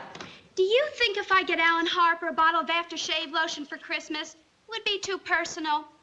Well, no, dear, I don't think it would be too personal, but I just don't think it would be appropriate. Alan wouldn't have any use for aftershave lotion because he doesn't have any whiskers. Oh, yes, he does. Oh, well then. How do you know? Oh, he told me so. Well, I've got to go. I'll see you later. Chris must have gotten her mistletoe up earlier than I did. Apparently. Gee, you know, Viv, I was just thinking, I'm kind of glad we had that little difference of opinion over the 2 trees. Makes everything twice as festive and twice as Christmassy. And twice as many pine needles to sweep up. Oh, who cares? Nobody. At the door. Parcel post, more presents, huh? There you are, Mrs. Bradley. Oh. Merry Christmas. Merry Christmas to you, Johnny. Oh, here we are. Yep, there's one for me, one for me. Oh, no, you don't. Now, Lucy, let me open that. You've hidden every present that's come into this house. Come on. Viv, don't you want to be surprised for Christmas? Now, look at that box. It's so flat, it's handkerchiefs. That wouldn't surprise me. I know it's handkerchiefs. Now, look, Viv, we've been all over this before. Now, my family always brings all the presents that come into the house, puts them all together. We open them all at the same time. Well, my family thinks that that's too many presents to open at once, so we always open all the out-of-town presents when they arrive. Give me that box. Well, I might have known anyone who'd have a white tree would be a goose-eating package peeker.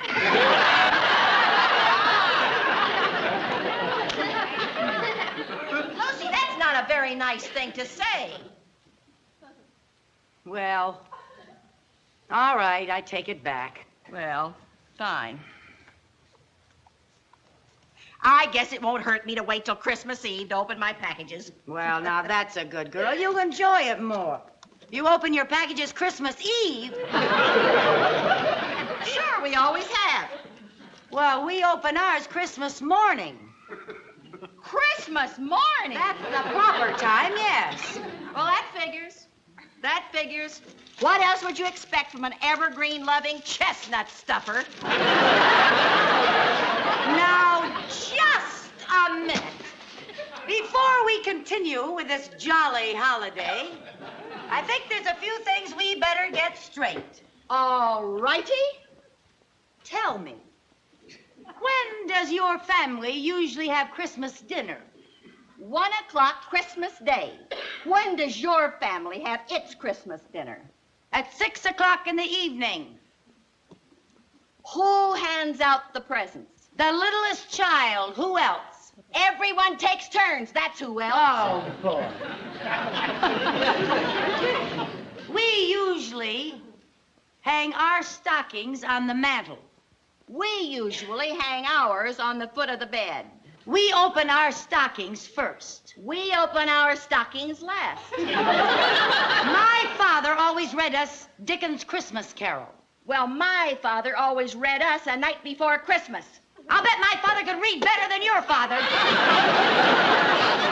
Is that so? Yes, that's so. And I'll tell you another thing. I can't stand having that gaudy white tree in my house. Well, you won't have to. Because I'm going to Philadelphia for Well, Christmas. that's all right with me, because I'm going to Jamestown.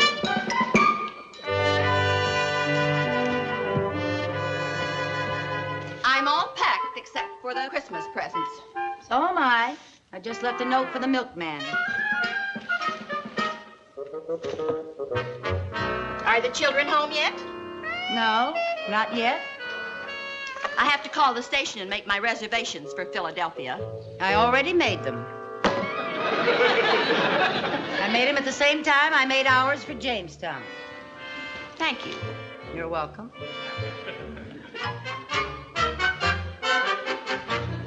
Viv? Yes? How are we going to tell the children that we're not spending Christmas here? Well, we'll just tell them that the plans changed, that's all. They've sort of been counting on staying here. Yes, I know they have, but you know how children are. They'll be disappointed, and then in a couple of minutes, it won't mean a thing. Yeah, I suppose you're right. Probably won't bother them at all. So when they come in, you just go right ahead and tell them. Why me? Well, there's no point in both of us telling them the same thing at the same time. Well, if we're going to choose which one of us tells them, I choose you. Why me? Because you have twice as many children as I have. Nothing doing. You tell them. Oh, no, you don't. You tell them. All right, I will. Hi, Mom. Hi. Oh, we got presents we got. Yeah, I'm getting so excited. I just went here to Christmas. Oh, yeah, and everyone's so nice down there. And it's Children, nice. I have something I want to tell you. What is it, Mom? Well, I want to tell you that Aunt Viv has something to tell you. Yeah, Mom? Well, I want to tell you that Aunt Lucy has something to tell you. Well, while you're deciding who's going to tell us, I've got big news. What is it, dear? Alan Harper just invited me to the big junior dance at the country club Christmas afternoon. Really? Isn't it wild? Wonderful. And guess what, Mom? What? Mr. Edward at the Y invited Jerry and me to go caroling on Christmas Eve. He did? At first he said Jerry couldn't go because he was too little. Yeah, I sang White Christmas and there wasn't a dry eye in the house. Well, this all sounds pretty exciting. A dance at the country club and caroling on Christmas Eve. Sounds great, doesn't it, Viv? It sounds fine to me. Well, while you're out caroling, we'll be trimming our trees. Yes, we'll be trimming our trees. Mom, Yeah? what do you want to tell us? Oh, what did I want to tell you? What was that we had? We were going to tell them something. Oh, yeah. I heard great news on the radio. The weatherman said it's going to snow. Snow! Yeah, we're all going to be together for a white Christmas.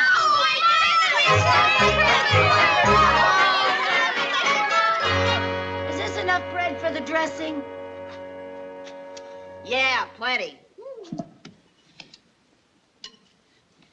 Hey, Lucy, now what are these chestnuts doing here? You know perfectly well that we agreed on oyster dressing. I know, and I'm just sick. We're not going to be able to have it. And why not? Well, I just remembered you're only supposed to eat oysters in the months that don't have an R in them, and December has an R in it, so I guess we're stuck with the chestnut dressing. Oh, gee, it's a good thing you remembered. It's very bad to... Hey, wait a minute. You're supposed to eat oysters in the months that do have R in them. By George, you're right. Never can get that straight. Nice try. We're all ready to go caroling. Well, honey, do you know the words to all the carols? All but Good King Wenceslas. If they sing that, I'll just have to fake it. I didn't know you were going, Chris. Well, since this is the first Christmas Eve we've all been together, I thought I ought to go caroling with my two best buddies. I think that's sweet. Sweet nothing. She just found out that Alan Harper's going along as one of the counselors. Stay pretty. So long. That's right.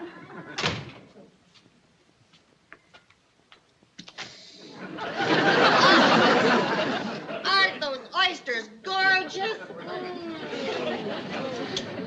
You're not going to eat that.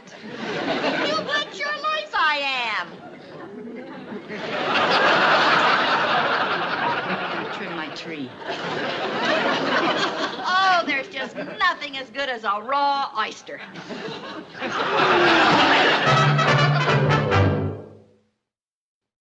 Jingle bells, jingle bells, Jingle all the way. Oh, what fun it is.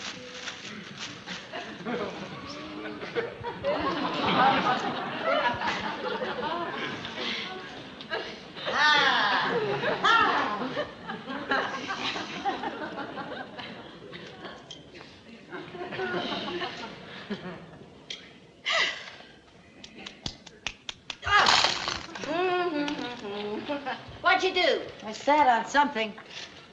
Oh, Lucy, that's my favorite ornament.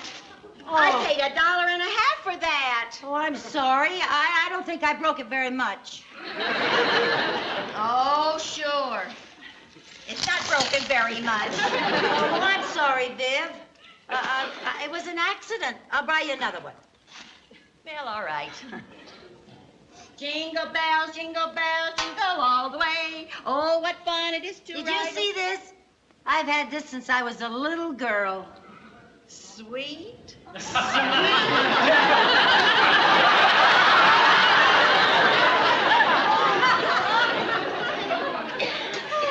Now then, I guess I'll plug in my lights, huh?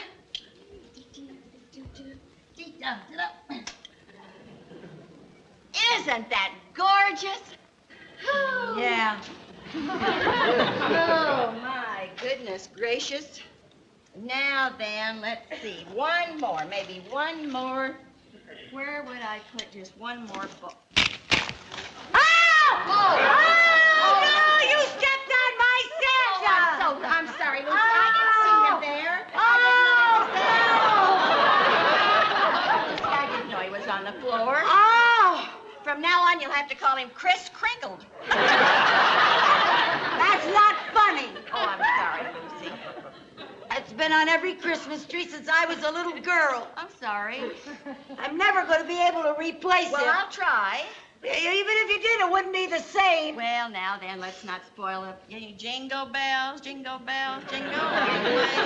Oh, what fun It is to ride one horse open. Jingle bell. You know something? What? I think that branch is a little too long for the rest of the tree. Well, it certainly is. I've been looking at it some time. You cut my light. My light's gone. I cut it? Yes, you did. Well, I didn't mean to cut it. You did it on purpose. I did not do it on purpose. You did do it on purpose just because I stepped on your old sad Santa. Aha! Then you stepped on him deliberately, huh? And you cut my lights deliberately. I did not do it deliberately. You did too. Look, Viv, if I want to ruin your tree, I could ruin it if I wanted to. I don't have to cut your lights.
The carolers, the kids! Oh, Viv! Lucy. What have we done? Oh, Lucy, we've been making darn fools out of ourselves. That's what we've done. You bet we have. Lucy, what's the matter with us? I don't know. Oh, dear. They're down at the house on the corner. We got a few minutes. To do what? To try to save Christmas How are we Eve. going to do that? I don't know. Oh. Do you suppose maybe they'll believe that Santa Claus drove his reindeer here through by mistake? I don't think so. Well, come on, hurry up. Let's pick it up. do? Do the best we can. We'll make it up and clean it out. Are you sure we can do that? Yes. Right side. There it is.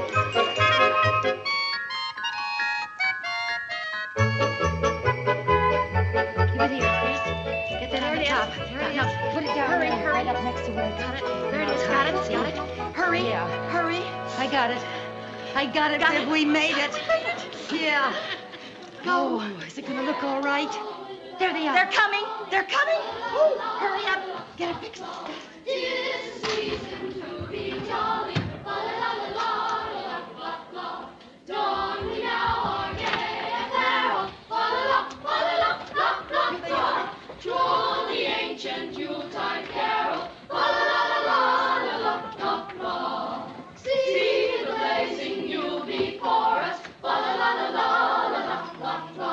Strike the harp and join the chorus. Fa-la-la-la-la-la-la-la. Follow me in merry measure. Fa-la-la-la-la-la-la-la. While I tell of Yuletide treasure. Fa-la-la-la-la-la-la-la. Oh, come, all ye faithful, joyful and triumphant. Oh, come ye to Bethlehem. Come and behold him, born the King of angels. Oh, come, let us adore him. Oh, come, let us adore him. Oh, come, let us adore him. Christ the Lord. Sing, choirs of angels, sing in exultation. Sing, all ye citizens of heaven above. Glory to God in the highest glory. Oh, come, let us adore him. Oh, come, let us adore him. Oh, come, let us adore him. Christ the Lord.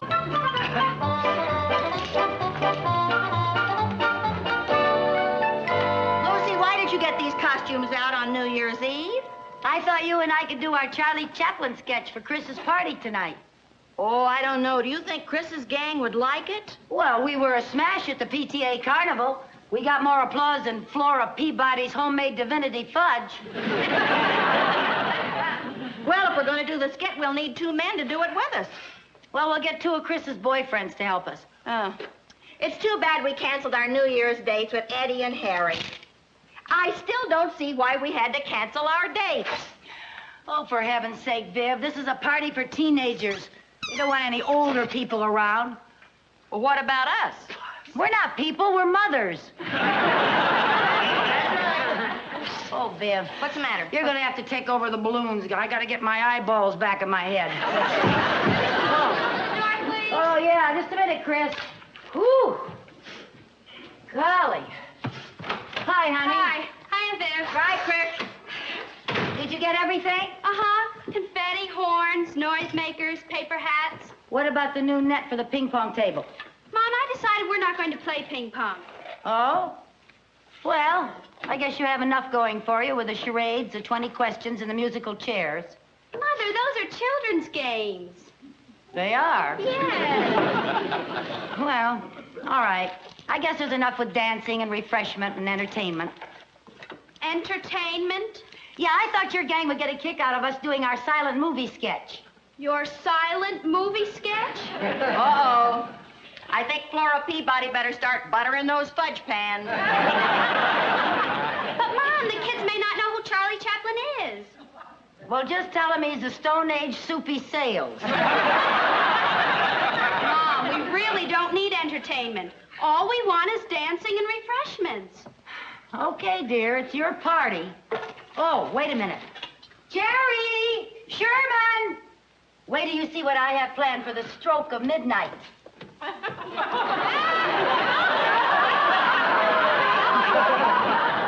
Where's Jerry? He won't come down. Why not? He says he feels silly. Jerry, come down here. Yeah.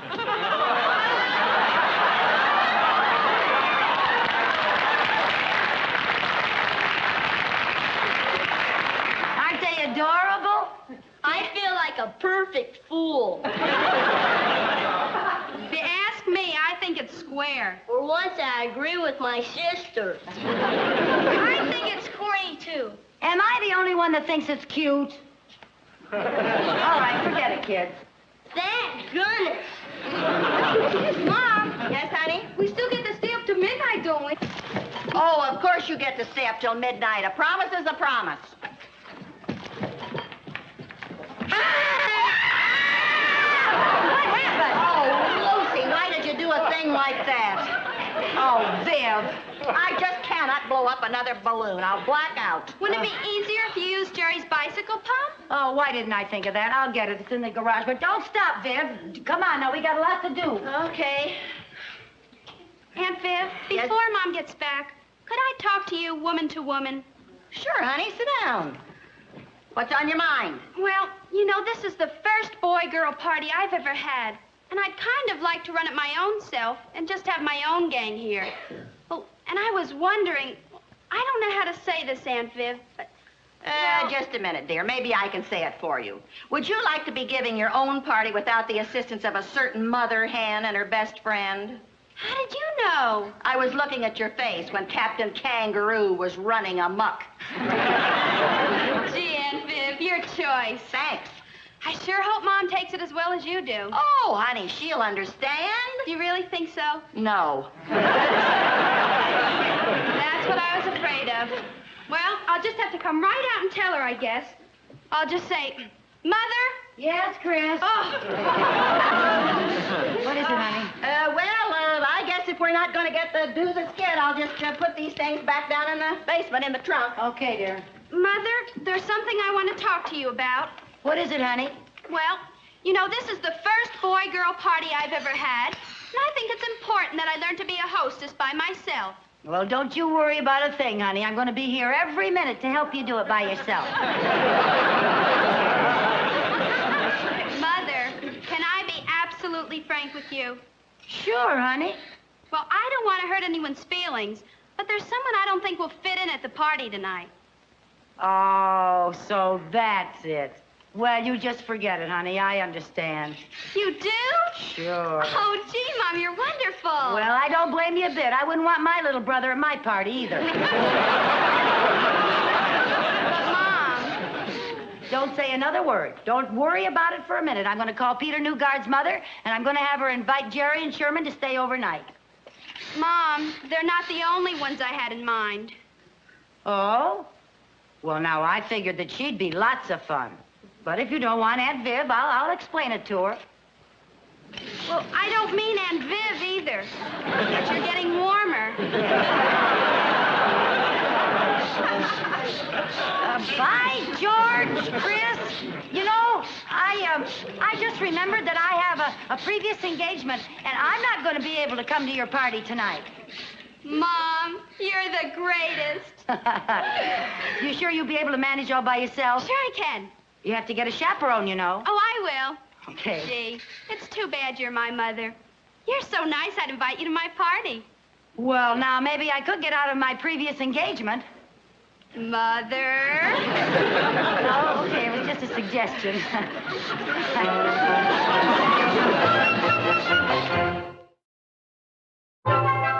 Yeah, Harry. Well, there's been a change in plans, so I'm free for the evening. Uh-huh. Oh? Well.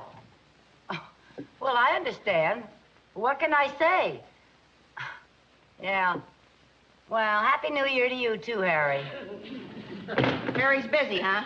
Yeah, you know where he's going to be New Year's Eve? Where? Right here. Chris asked him to chaperone her party. How come she asked Harry? Because he's available, he's lots of fun, and he's not her mother. Did you call Eddie? Yeah, I called Eddie. He's busy, too. He's entertaining an out-of-town client. Swell. Eddie said to wish you a Happy New Year. Harry said to wish you Happy New Year, too. Thanks. You know something, Viv? I think we just had our New Year's Eve party.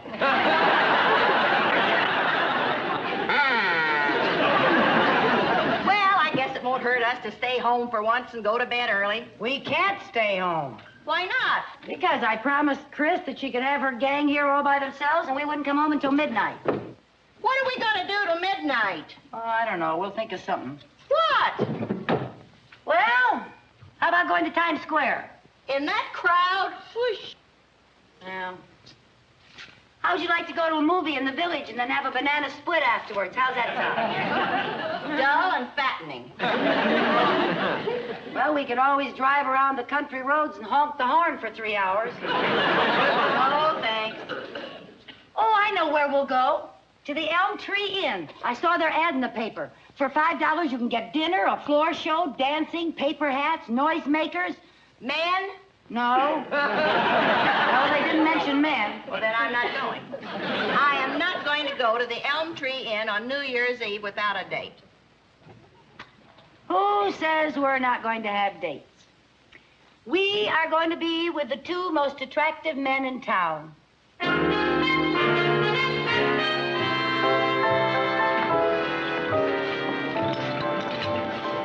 Oh, my, that was good. Waiter! Oh, waiter! Yes, sir? Another round of dessert. Yes, sir.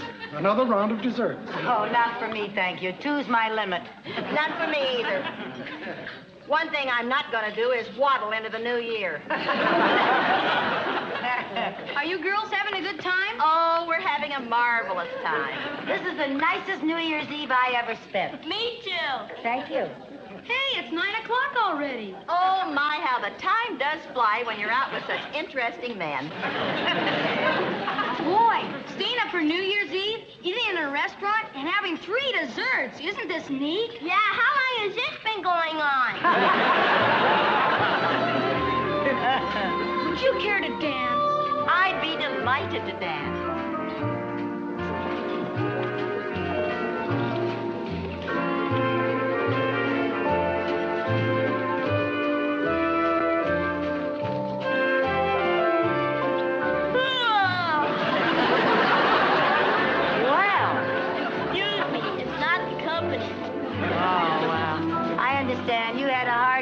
Office. Aren't you going to ask me to dance?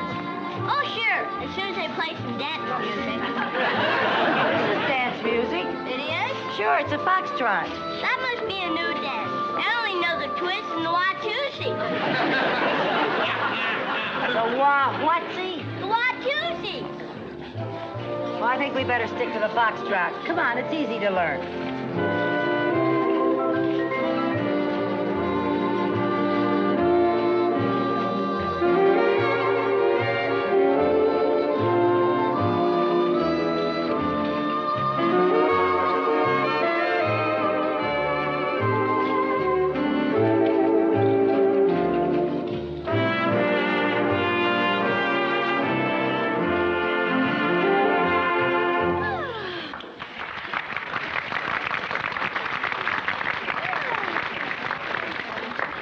How do you like the foxtrot? It's awful. I'd sure hate to be a fox. Nah, you were doing fine. Hey, now we can do the Watusi. I don't know how. No, we've never Watusi. It's a cinch. Just watch me. Yeah, and you just watch me.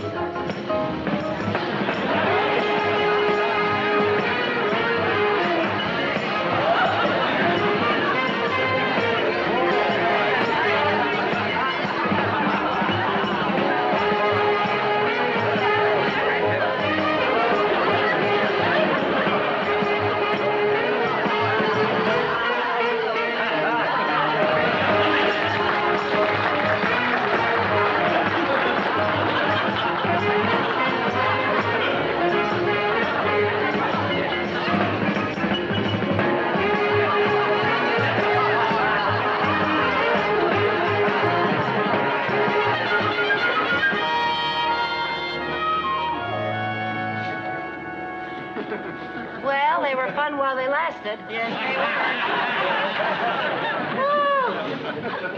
Oh, come on. Now, don't you conk out on me. It's just a little past 10. I don't think I can. I really don't think I can make it till midnight, Lucy. I'm exhausted from all that dancing. I don't see how those Watusis do it. That's Eddie. How are you, boy? It's a good to Sharon, see you. sit down with us, Oh, Eddie. thank That's you so very nice. much. What happened to your out-of-town guest? Well, he insisted that I take him to celebrate in Times Square, and he got lost in the mob. Oh, isn't that too bad? Not at all. I lost him on purpose so I could be with you, Tootsie. How'd you know we were here? Well, I stopped by the house, Harry told me. Oh, And I have a message from Chris. what is it? Help. What? I'm afraid her party is a big dud. Oh, aren't they having any fun? Aren't they dancing? Now, Chris said half the boys didn't know how, and the other half were too bashful. Oh, dear. When I left, Harry had a darning needle, and he was trying to patch up the ping pong net. Viv, we gotta go home and help her. Well, what we do, Lucy? Well, we'll do the silent movie sketch. Oh, yeah. Oh, yeah. Now, Eddie can play my boyfriend, and we get Harry to play the waiter. I can play your boyfriend. Yeah, I'll tell you all about it on the way home, darling. Honey, wake up, darling. I almost fell asleep. Jerry, honey, come on, wake up. Is it New Year's yet? Not yet, honey. Boy, it takes forever. Yeah. Come on, boy.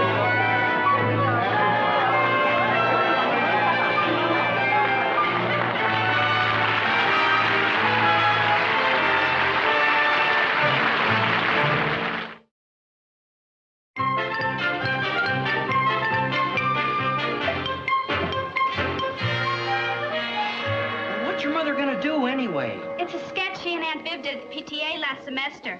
Chris, dear, Yes, Mom? we're ready, honey. Okay. Kids, listen. And now for some entertainment. I'd like to present a silent movie sketch put on by my mother and her friends. Will you all please be seated? Just sit anywhere. My mother plays the part of Charlie Chaplin. My Aunt Viv plays the beautiful girl. As the scene opens, the beautiful girl is seated in a restaurant finishing her dinner.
best New Year's Eve party anybody ever had. Thank you, darling. Hey, everybody! It's midnight. Happy New Year!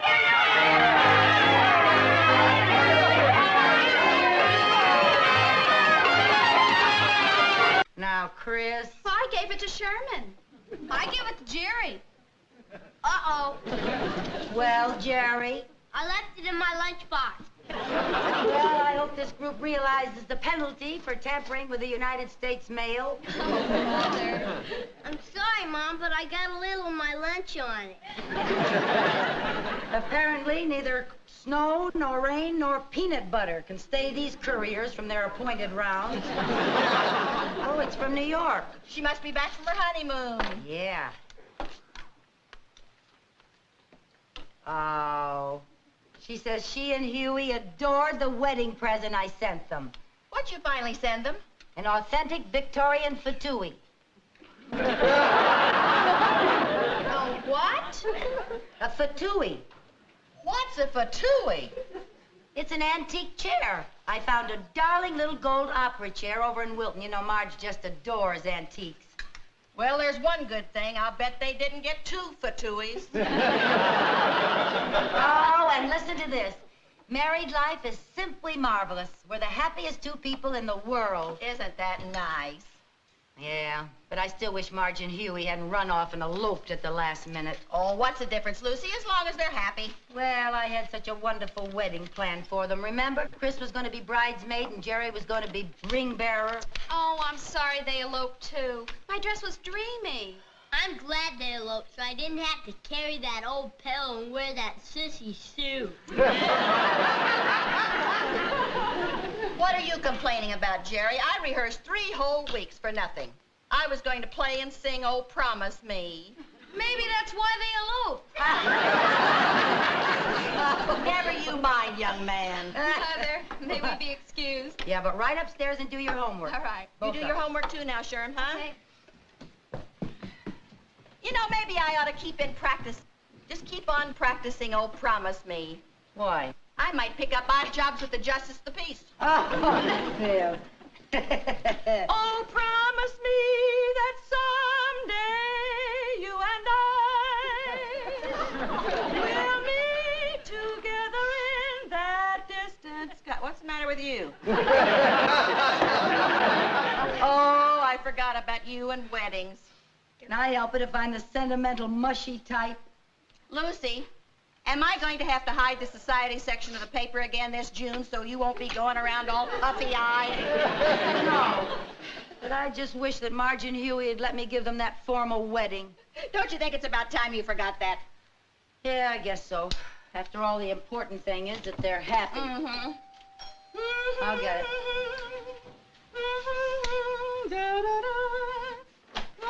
Marge! Honey, we just got your letter. We were just talking about you. Marge! Oh, it's so good to see you. We just read your letter. Honey, we're so delighted to hear that you're so happy. Marge, honey, what's the matter? I'm so unhappy. Oh, Marge, what happened, honey? What happened? Huey and I had our first fight. Oh, dear, you poor baby. Huey's a beast. I knew it when I first met him. Well, then why did you marry him? Because he's such a cute beast. Marge, honey, I hate to say I told you so, but I told you so. What? This never would have happened if your marriage had gotten off on the right foot. What do you mean? You should not have eloped. You should have let me give you a formal wedding. Oh, come now, Lucy. Ralph and I had a big formal garden wedding, and we had a fight before we got past the petunia bed. Anyway, it was Huey's idea to elope. You know, he's kind of shy, and the idea of a big wedding sort of scared him. Well, I don't care. I think we should have a formal ceremony if we ever see Huey again. When you see Huey again. Please, if you don't mind, I don't want to talk about Huey or wedding. All right, honey, I understand. Why don't you go upstairs and lie down, relax a little bit. I'll get your bag. You take my room, honey. Then after you get rested up a bit, dear, come on down and watch television with us. There's a good movie on. Yeah, that's a good idea. What movie's on? Father of the Bride. Oh, you're a big help. I just remember there's a big frame picture of Marge and Huey on my dresser. I'll try to sneak it off before she sees it. She saw it.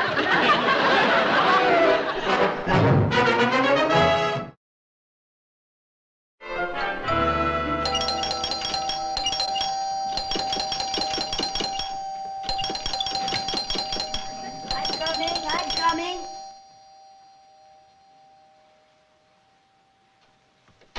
Huey, what are you doing here? It's 4 in the morning. I feel terrible about that little spat. I never fight with anybody. I don't know what came over me. If you'd only forgive me, I'd promise Marge is here, isn't she? Yes, she's here. Oh, thank goodness. Who's ringing the bell this time of night? Oh, Huey! Huey! Marge! Oh, Marge. It was all my fault, sweetie pie. Oh, no, it was my fault, honey bun. Can you forgive me, cream puff? Of course I forgive you, sugar love. Oh. Isn't that sweet? Sweet is almost fattening. Oh, well, come on, honey. Get dressed and get your things. We're going home. Oh, no. There's no point in you going all the way back to New York tonight. Stay here until tomorrow.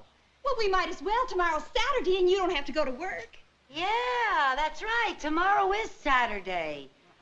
I have the most wonderful idea. Why don't we have a wedding for you two? A wedding?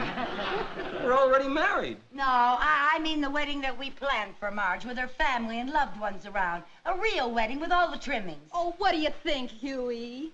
Oh, honey, you know how I feel. I hate a big fuss and a lot of confusion and people around. I think a wedding is kind of private. Well, if you'll pardon my saying so, Huey, if your marriage had had the right beginning, you wouldn't be having the trouble you're having right now. If you'd had the right beginning, you wouldn't be having this trouble right now. Huh? Oh, Lucy, that had nothing to do with it. We fought over the most ridiculous thing. What, Bill? Well, it all began with one of our presents. Someone sent us the most impractical gift in the whole world. Huey! Oh, honey, they're family. What's the harm in telling them we got a stupid little gold chair that I'm not even allowed to sit on? It's got the silliest name. It's called a spadoodle? Or a faluki? It's a fatui. Yeah, that's it, a fatui. Oh, boy. Huey, you apologize to my sister. Lucy, I'm sorry. I apologize from the bottom of my heart. Oh, that's all right. Oh, really, sis? I love that fatui. And you do too, don't you, Huey? Oh, I do-y. I mean, I do. You really mean it? Oh, I do. Lucy, can you forgive me? Well, I'll forgive you on one condition. Anything you say. That you let me give you that wedding. Oh, no. Oh, come on, Huey. It wouldn't be so bad. Now, it's nothing to worry about. It's just a little simple home wedding without a lot of fuss, and we'll only invite the family. Now, you two go on upstairs and get some sleep so you'll be bright and fresh for your wedding. Okay. Good night. Good night. Good night. Oh, aren't they cute? Yeah. Where do you think you're going? Back to bed. Where else? Viv, we have a lot of work to do. We're giving a wedding this afternoon. Lucy, it's 4 in the morning. Exactly. We're lucky we're already up. Now we're going to have to use every minute we've got to pull things together before all the guests arrive. Wait a minute. What do you mean, all the guests? I thought you told Huey you were just going to invite family. That's all I'm going to invite, but if you stop to think about it, we have a huge family. Now I've got to ask my brother Fred and his wife Zoe and their children. And then I'm going to have to ask Uncle Cecil and Aunt Cleo and Paul and Jack Carter. Now, wait a minute. The Carters aren't family. Well, they're practically family. Lucy, how many people do you plan to invite? Well, by paring the list down and stepping on a few toes, I might be able to get it down to 35 or 40. Lucy, you told Huey that now, you were Viv, just... we don't have time to quibble. We're going to have to make cakes. We're going to have to make the punch, order the flowers, rent that pump organ again, call all the people, and wash our hair and clean the whole house. Now, wait a minute. You told Huey we weren't going to make a big fuss. How can you not make a big fuss with all those people coming? Now, Viv, don't just stand there. Get out in the kitchen and make a 6-tiered wedding cake.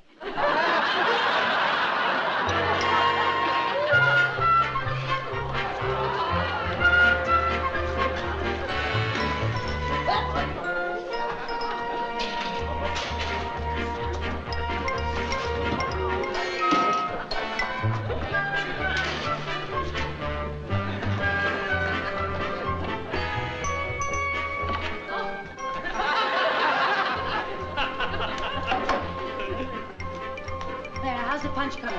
Be ready as soon as I get all the fruit cut up and put it up. Huey, where have you been? I got a bouquet for Marge, went home and got a suit. Why did you do that? Well, I couldn't have been married in my pajamas. You'll have to excuse me, Huey. I got a million things on my mind. Say, can I put this in the refrigerator? Yeah, if you can find room. Thanks.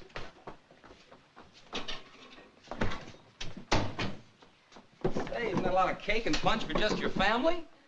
Well, you might as well know, Huey. You married into a long line of sweet tooth. Lucy, where's the ladle for the punch bowl? Where is it? Drawer. It's in that drawer. Which drawer? That drawer there, where it's always been. Okay. Where's the polishing cloth? The polishing in cloth. one of those drawers, I don't know. Which one? I think it's in the same one where the ladle was. Oh, it was in this drawer. Why didn't you say so? All right, I didn't know. I don't know. I was just guessing at it. What are you taking, Huey? Tranquilizer to calm me down. Oh, Huey, you don't have anything to worry about. Harry Connors, our next-door neighbor, is going to be your best man, and he takes care of all the little details. Oh. Oh, I forgot a little detail. What? I forgot to invite Harry. Forgot to invite Harry? Yeah, I'll go over and ask him now. I want to borrow his candlesticks. Anyway. Candles! I got to go back to town and buy the candles. You forgot to buy candles? Well, you forgot How to can buy you have a Harry. wedding, for heaven's sake, without For candles? heaven's sake, I tried to invite... I was going to buy them. Girls, hold it. Will the two of you hold it? Will you calm down? I think you both better have one of these tranquilizers. I've never had one of those. I don't want... I haven't either. What do they do to you? Just relax you a little. Relax you. Take one. Let's go. I'll open the door. If I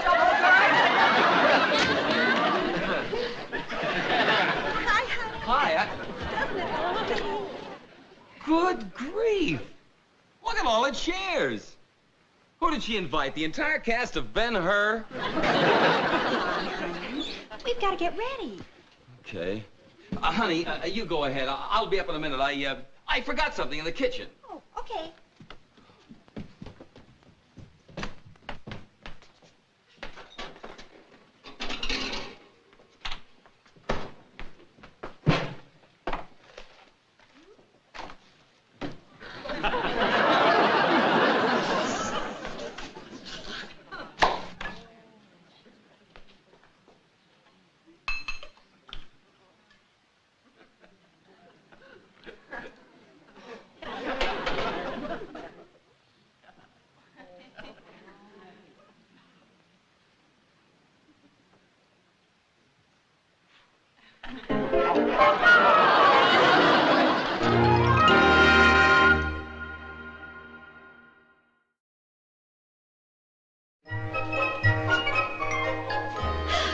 I got my hair washed, and it's only 2 o'clock, and our guests don't arrive until 5, so we're just doing fine. Fine. All we have to do is decorate the cake and get dressed. We're all ready. That's right.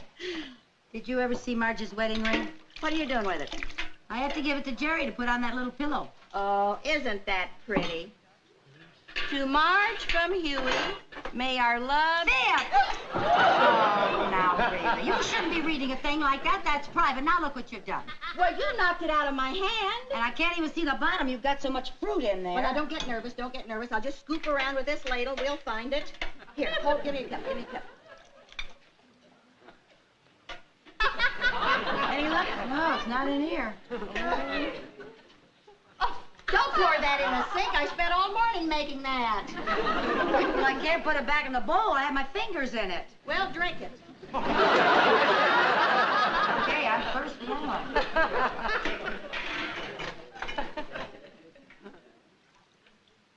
Oh, boy, that hit the spot. Anything? Uh-oh. Did you find it? Wait a minute. No, but we're getting warmer. You think between the two of us we could find it? That's the best punch I ever made.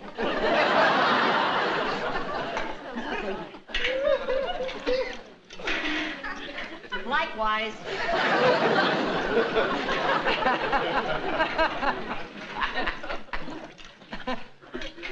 Lucy. What? I feel a little funny. What do you mean? How do you feel funny? Well, kind of, lightheaded, you know.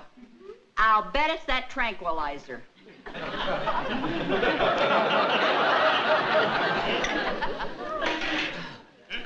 Boy, you know, Viv, this punch is a lot better than the punch you made last time. I think you must be using better fruit.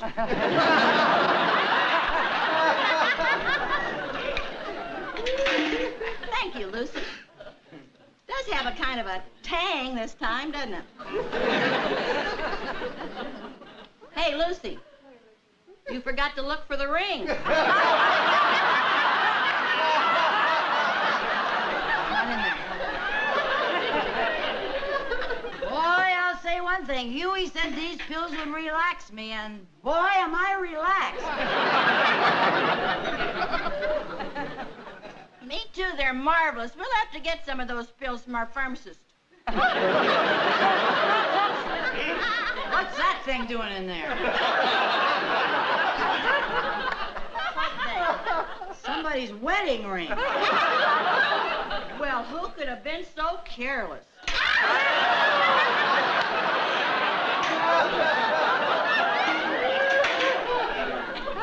Boy, am I relaxed.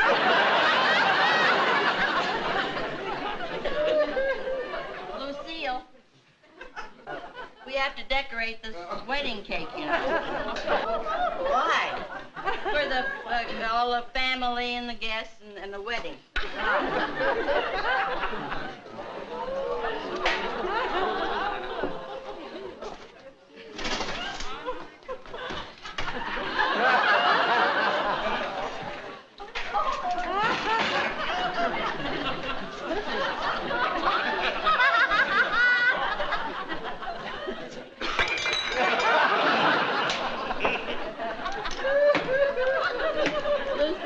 What?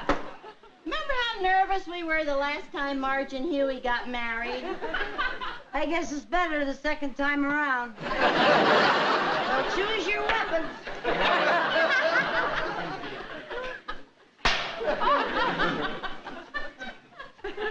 Now, what do you want to make? Roses or doves? I think I'll make the doves. No, I think I better make the doves, because as I recall, the last time you made doves, they weren't very pretty, honey. In fact, they were more like ugly doublings. You're a riot, girl. Ugly doublings.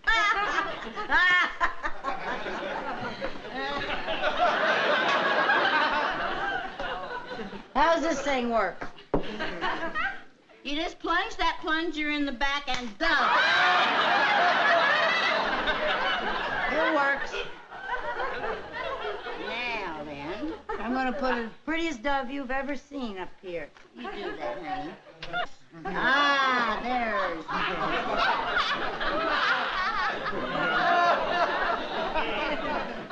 Now, that's the way a dove should look. That's a dove? Looks more like a buzzard. So it's a large dove. Oh, boy, making doves, that gets you awful thirsty, doesn't it?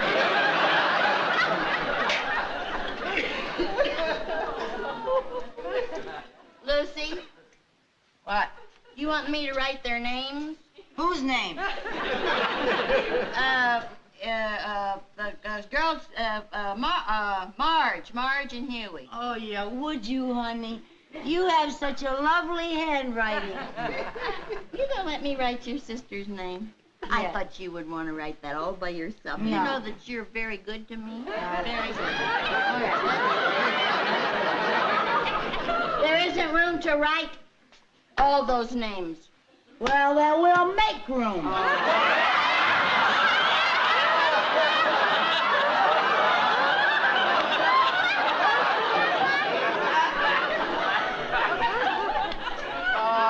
Right there's Marge. Oh, honey, you spell Marge with 3 G's.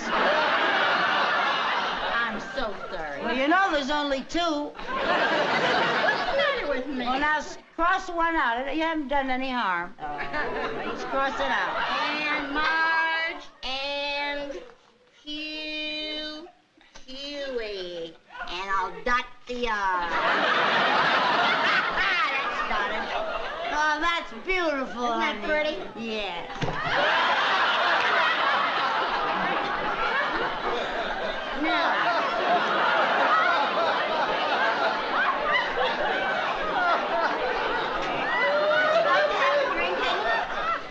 No, it's all right. I'll get my own. You're going to have to finish the borders, and I'm going to take care of all the little people. All right.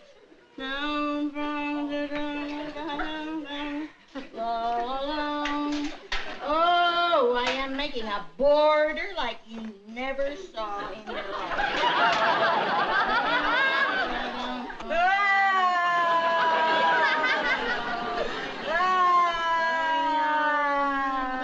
What's the matter, honey? I can't help it. When I look at these little people going through life's bumpy highway together, I tell you, I worry about them. Yes, I do. Don't cry now. Are you finished? I'm finished I want to with the finish roses the time. But you mind getting me a little drink there?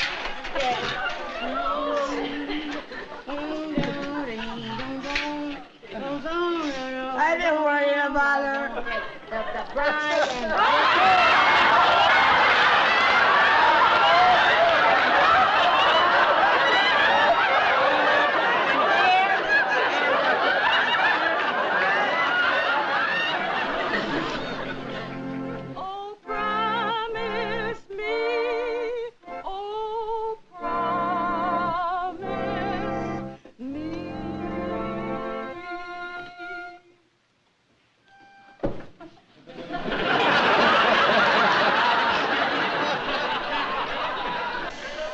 How do you feel, honey?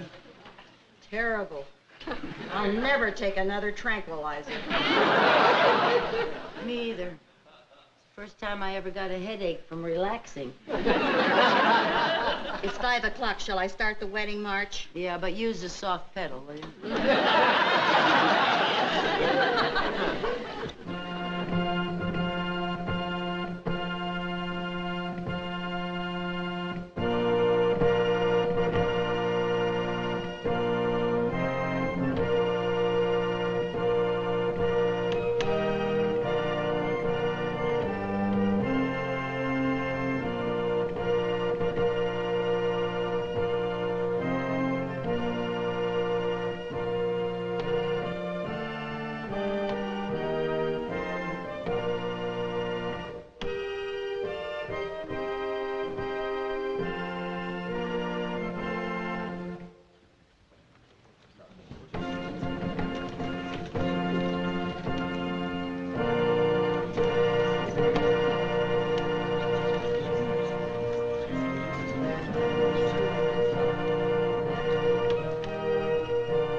Fire department problem again. Yes, the fire department problem again. I think this is the best letter I've written yet.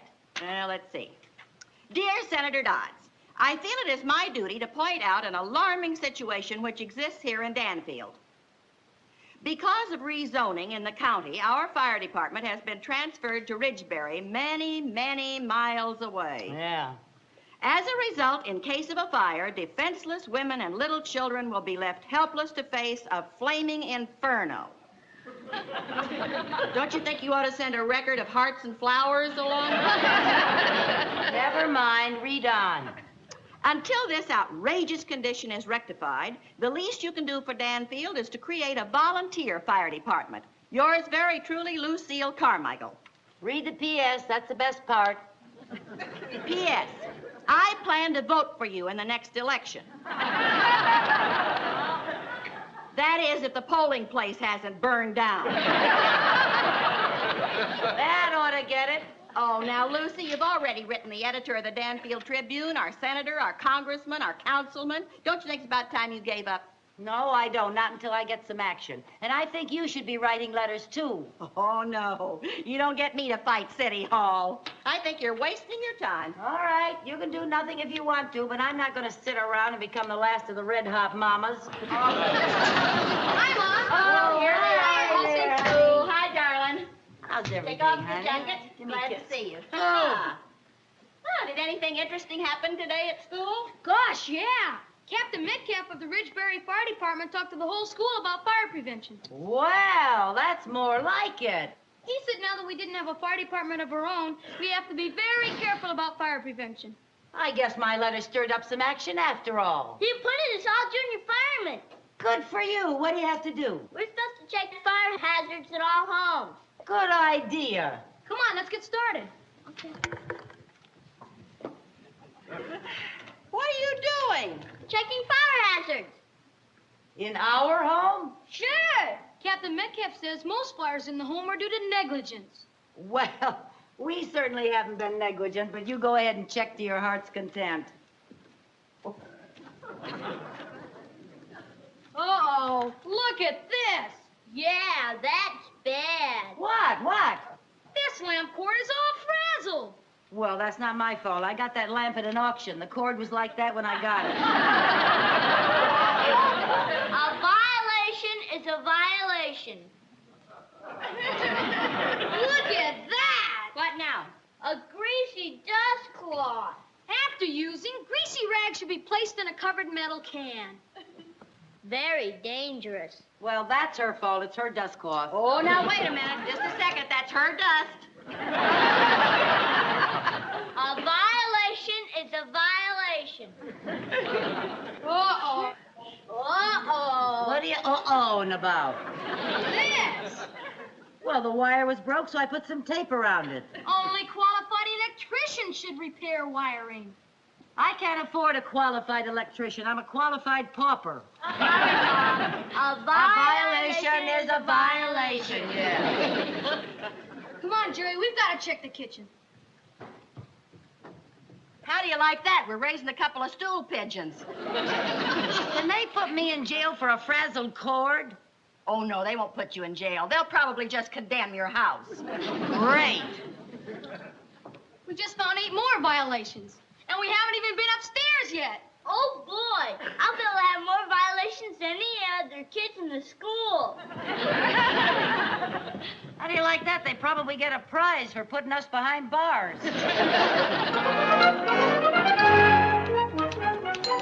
I'll get it, Viv.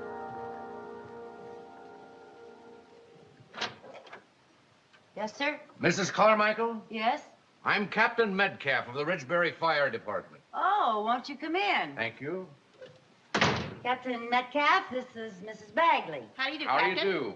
I'm here in behalf of the fire department. It seems that your sons turned in a report at school. My goodness, you work fast. That report was just turned in this morning. I know, but when the school principal called the chief on the phone and told him about the report, he said we got no time to lose. Oh, well, you don't have anything to worry about. We've already fixed every violation. Really? Yes, sir. We had an electrician in, and you won't find a frazzled hazard in the house. No, sir, every little dust rag has been put in a metal can and told to stay there. Glad to hear it. Do you mind if I look around? No, go right ahead. Mm-hmm.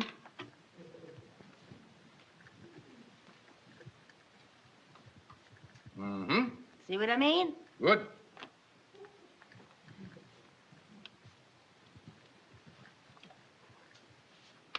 Now, Mrs. Carmichael, Yes? this cord here goes to the television set. That's right.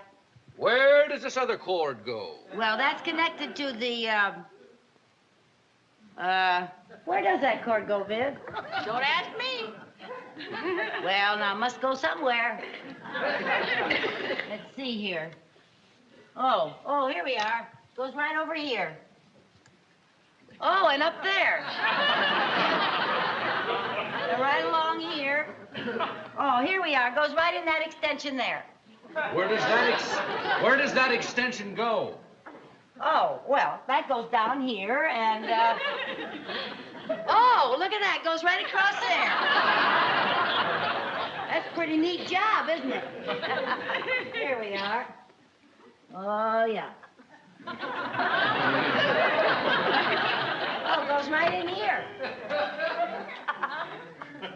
Yeah, it goes all the way in here.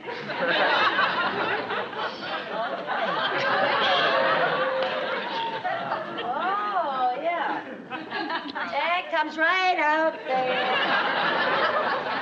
I think you're gaining on it. Oh, here we are. Here we are, right here. Where does that extension go? Well, now we'll just find out. Oh, look, these are our baby's shoes. We had them done in bronze. Did you ever do anything like that? No, I didn't. Well, now, see now. We were following a little cord. Let's see now. Oh, yes. Uh-huh, here we go. Up here.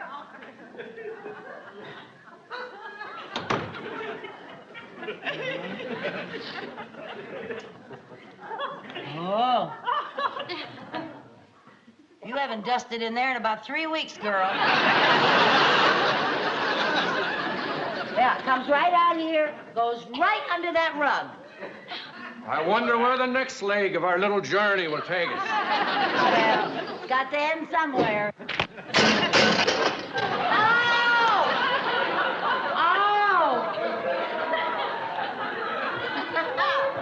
Well, at least you found out where it ends.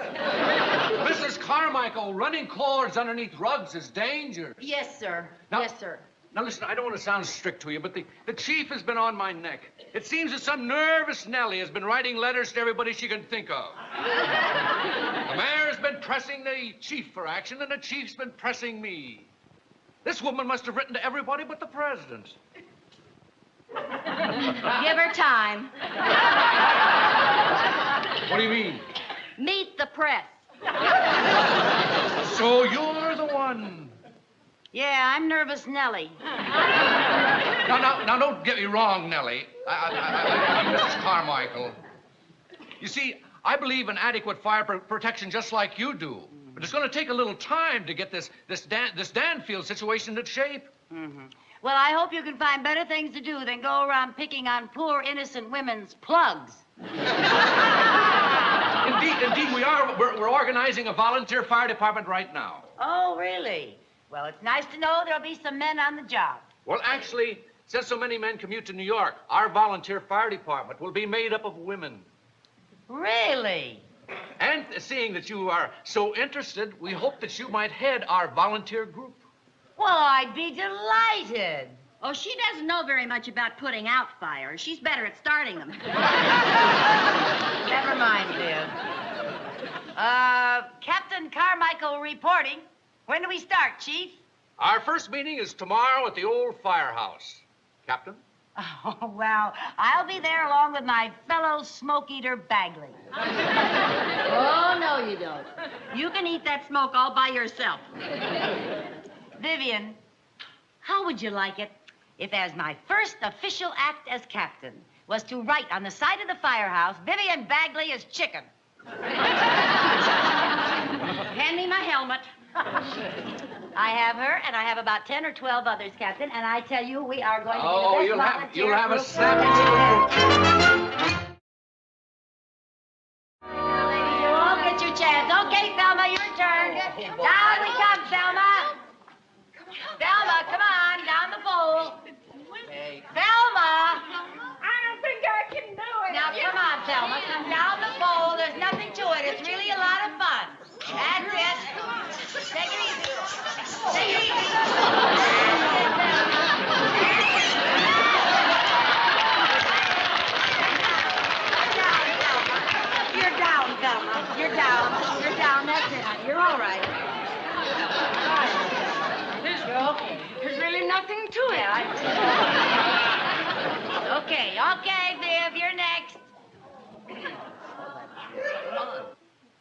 Viv, come down this pole.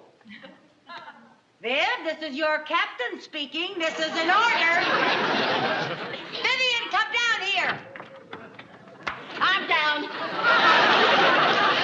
You march right up there and come down the pole. Not a chance. Viv, that's Girls, not I nice. was out there. There's the cutest little stove. We can have hot tea and everything. Honestly, Viv, that's not nice. I am not coming down that pole. I don't. Well, ladies. I don't care what you Ladies, tell me. I wouldn't come down how's that it pole. going? Oh, hello, Chief. Everything's fine. We were just having a little pole practice. Pole practice? Yes, sir. Well, that's fine, Mrs. Captain Carmichael, but you volunteers will be working out of your homes, so you won't have to slide down the pole. Oh. Well, Chief, I think I told my crew everything that you wanted me to explain to them. But if you have anything else to add, go right ahead. Thank you. Yes, sir. Now, if you'll all step over here. Step over here, all of you. By instructions. We'll work out your truck assignments. Oh, good. Now, there's room for 5 to stand on each side of the truck. 5. That's right. 12 of us. Yeah. Those on the left will have charge of the hose, the extinguishers, and the axes.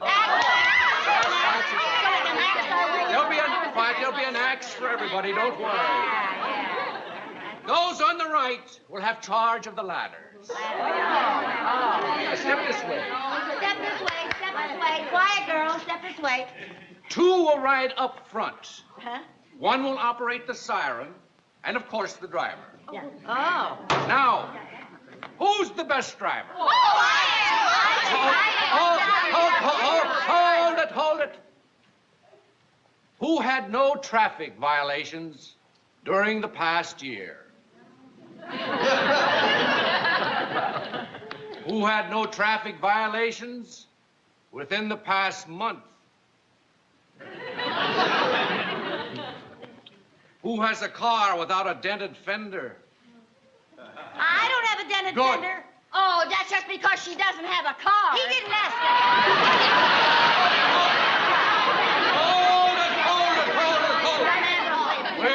Please, Captain Carmichael. Why don't you be the driver during the first month? Thank you. After that, everyone can take turns. Oh, we get to take turns. You promise that now. You let us take the turns. Now, listen, I think I've had enough for today, so if you'll pick up your uniforms and equipment in the back room, please. Yeah, okay. Pick up your uniform. Oh, wait a minute. Wait, hold it. I have a question that I think is quite important. What is it? How do we know when there's a fire? Oh, that is important. Yes, that's quite important. Yeah. Step over this way. Step over here. Follow us closely. Pay attention.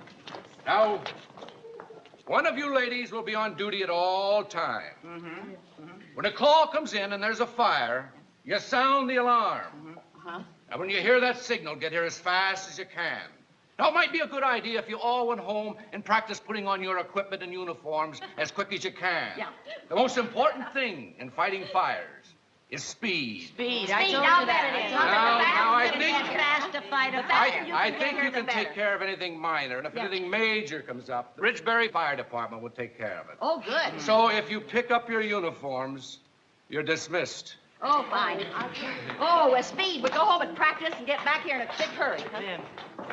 You think we'll be able to hear that alarm clear over at our house?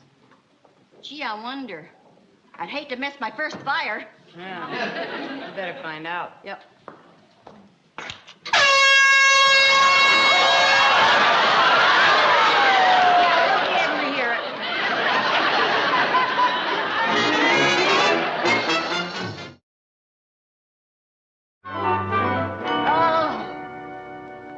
How fast did we make the change that time? 1 minute and 45 seconds. Oh. You know, I'll bet we could clip 15 seconds off that if we try.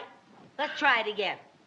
Again? Oh, Lucy, I'm exhausted. We've been rehearsing all morning. All right now, Viv. Come on. Try it just once more, just for me. Please. Ugh. Now, just relax. Sit back, relax, read the magazine. You know, any ordinary afternoon. Hark! I do believe I hear the signal from the firehouse.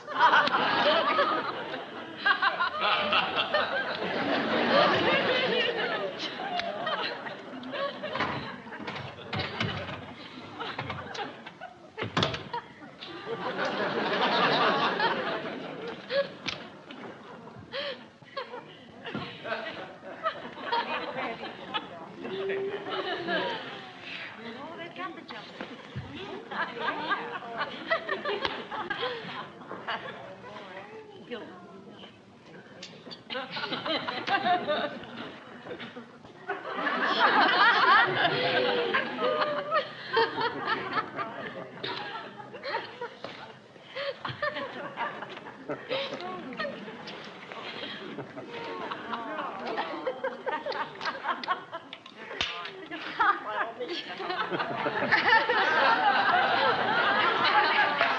knew it.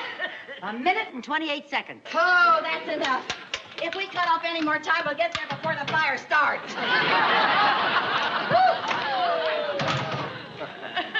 Oh, well, one thing is very comforting to know that in case of an emergency, we can be dressed and on our way in a minute and 28 seconds. Oh, that's very comforting. I think these things are important, Viv. I really do, or I wouldn't have you rehearsing them. I'm the captain. I feel that I have to get these things done to the best of my ability. Yes, Captain. You may make fun of them, but I think they're very important. Where are you going? I'm going to go upstairs and take a nap. I want to see if I can fall asleep in 1 minute and 28 seconds. Oh. Whew. I'm going to get some coffee.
Mislay the keys to the car.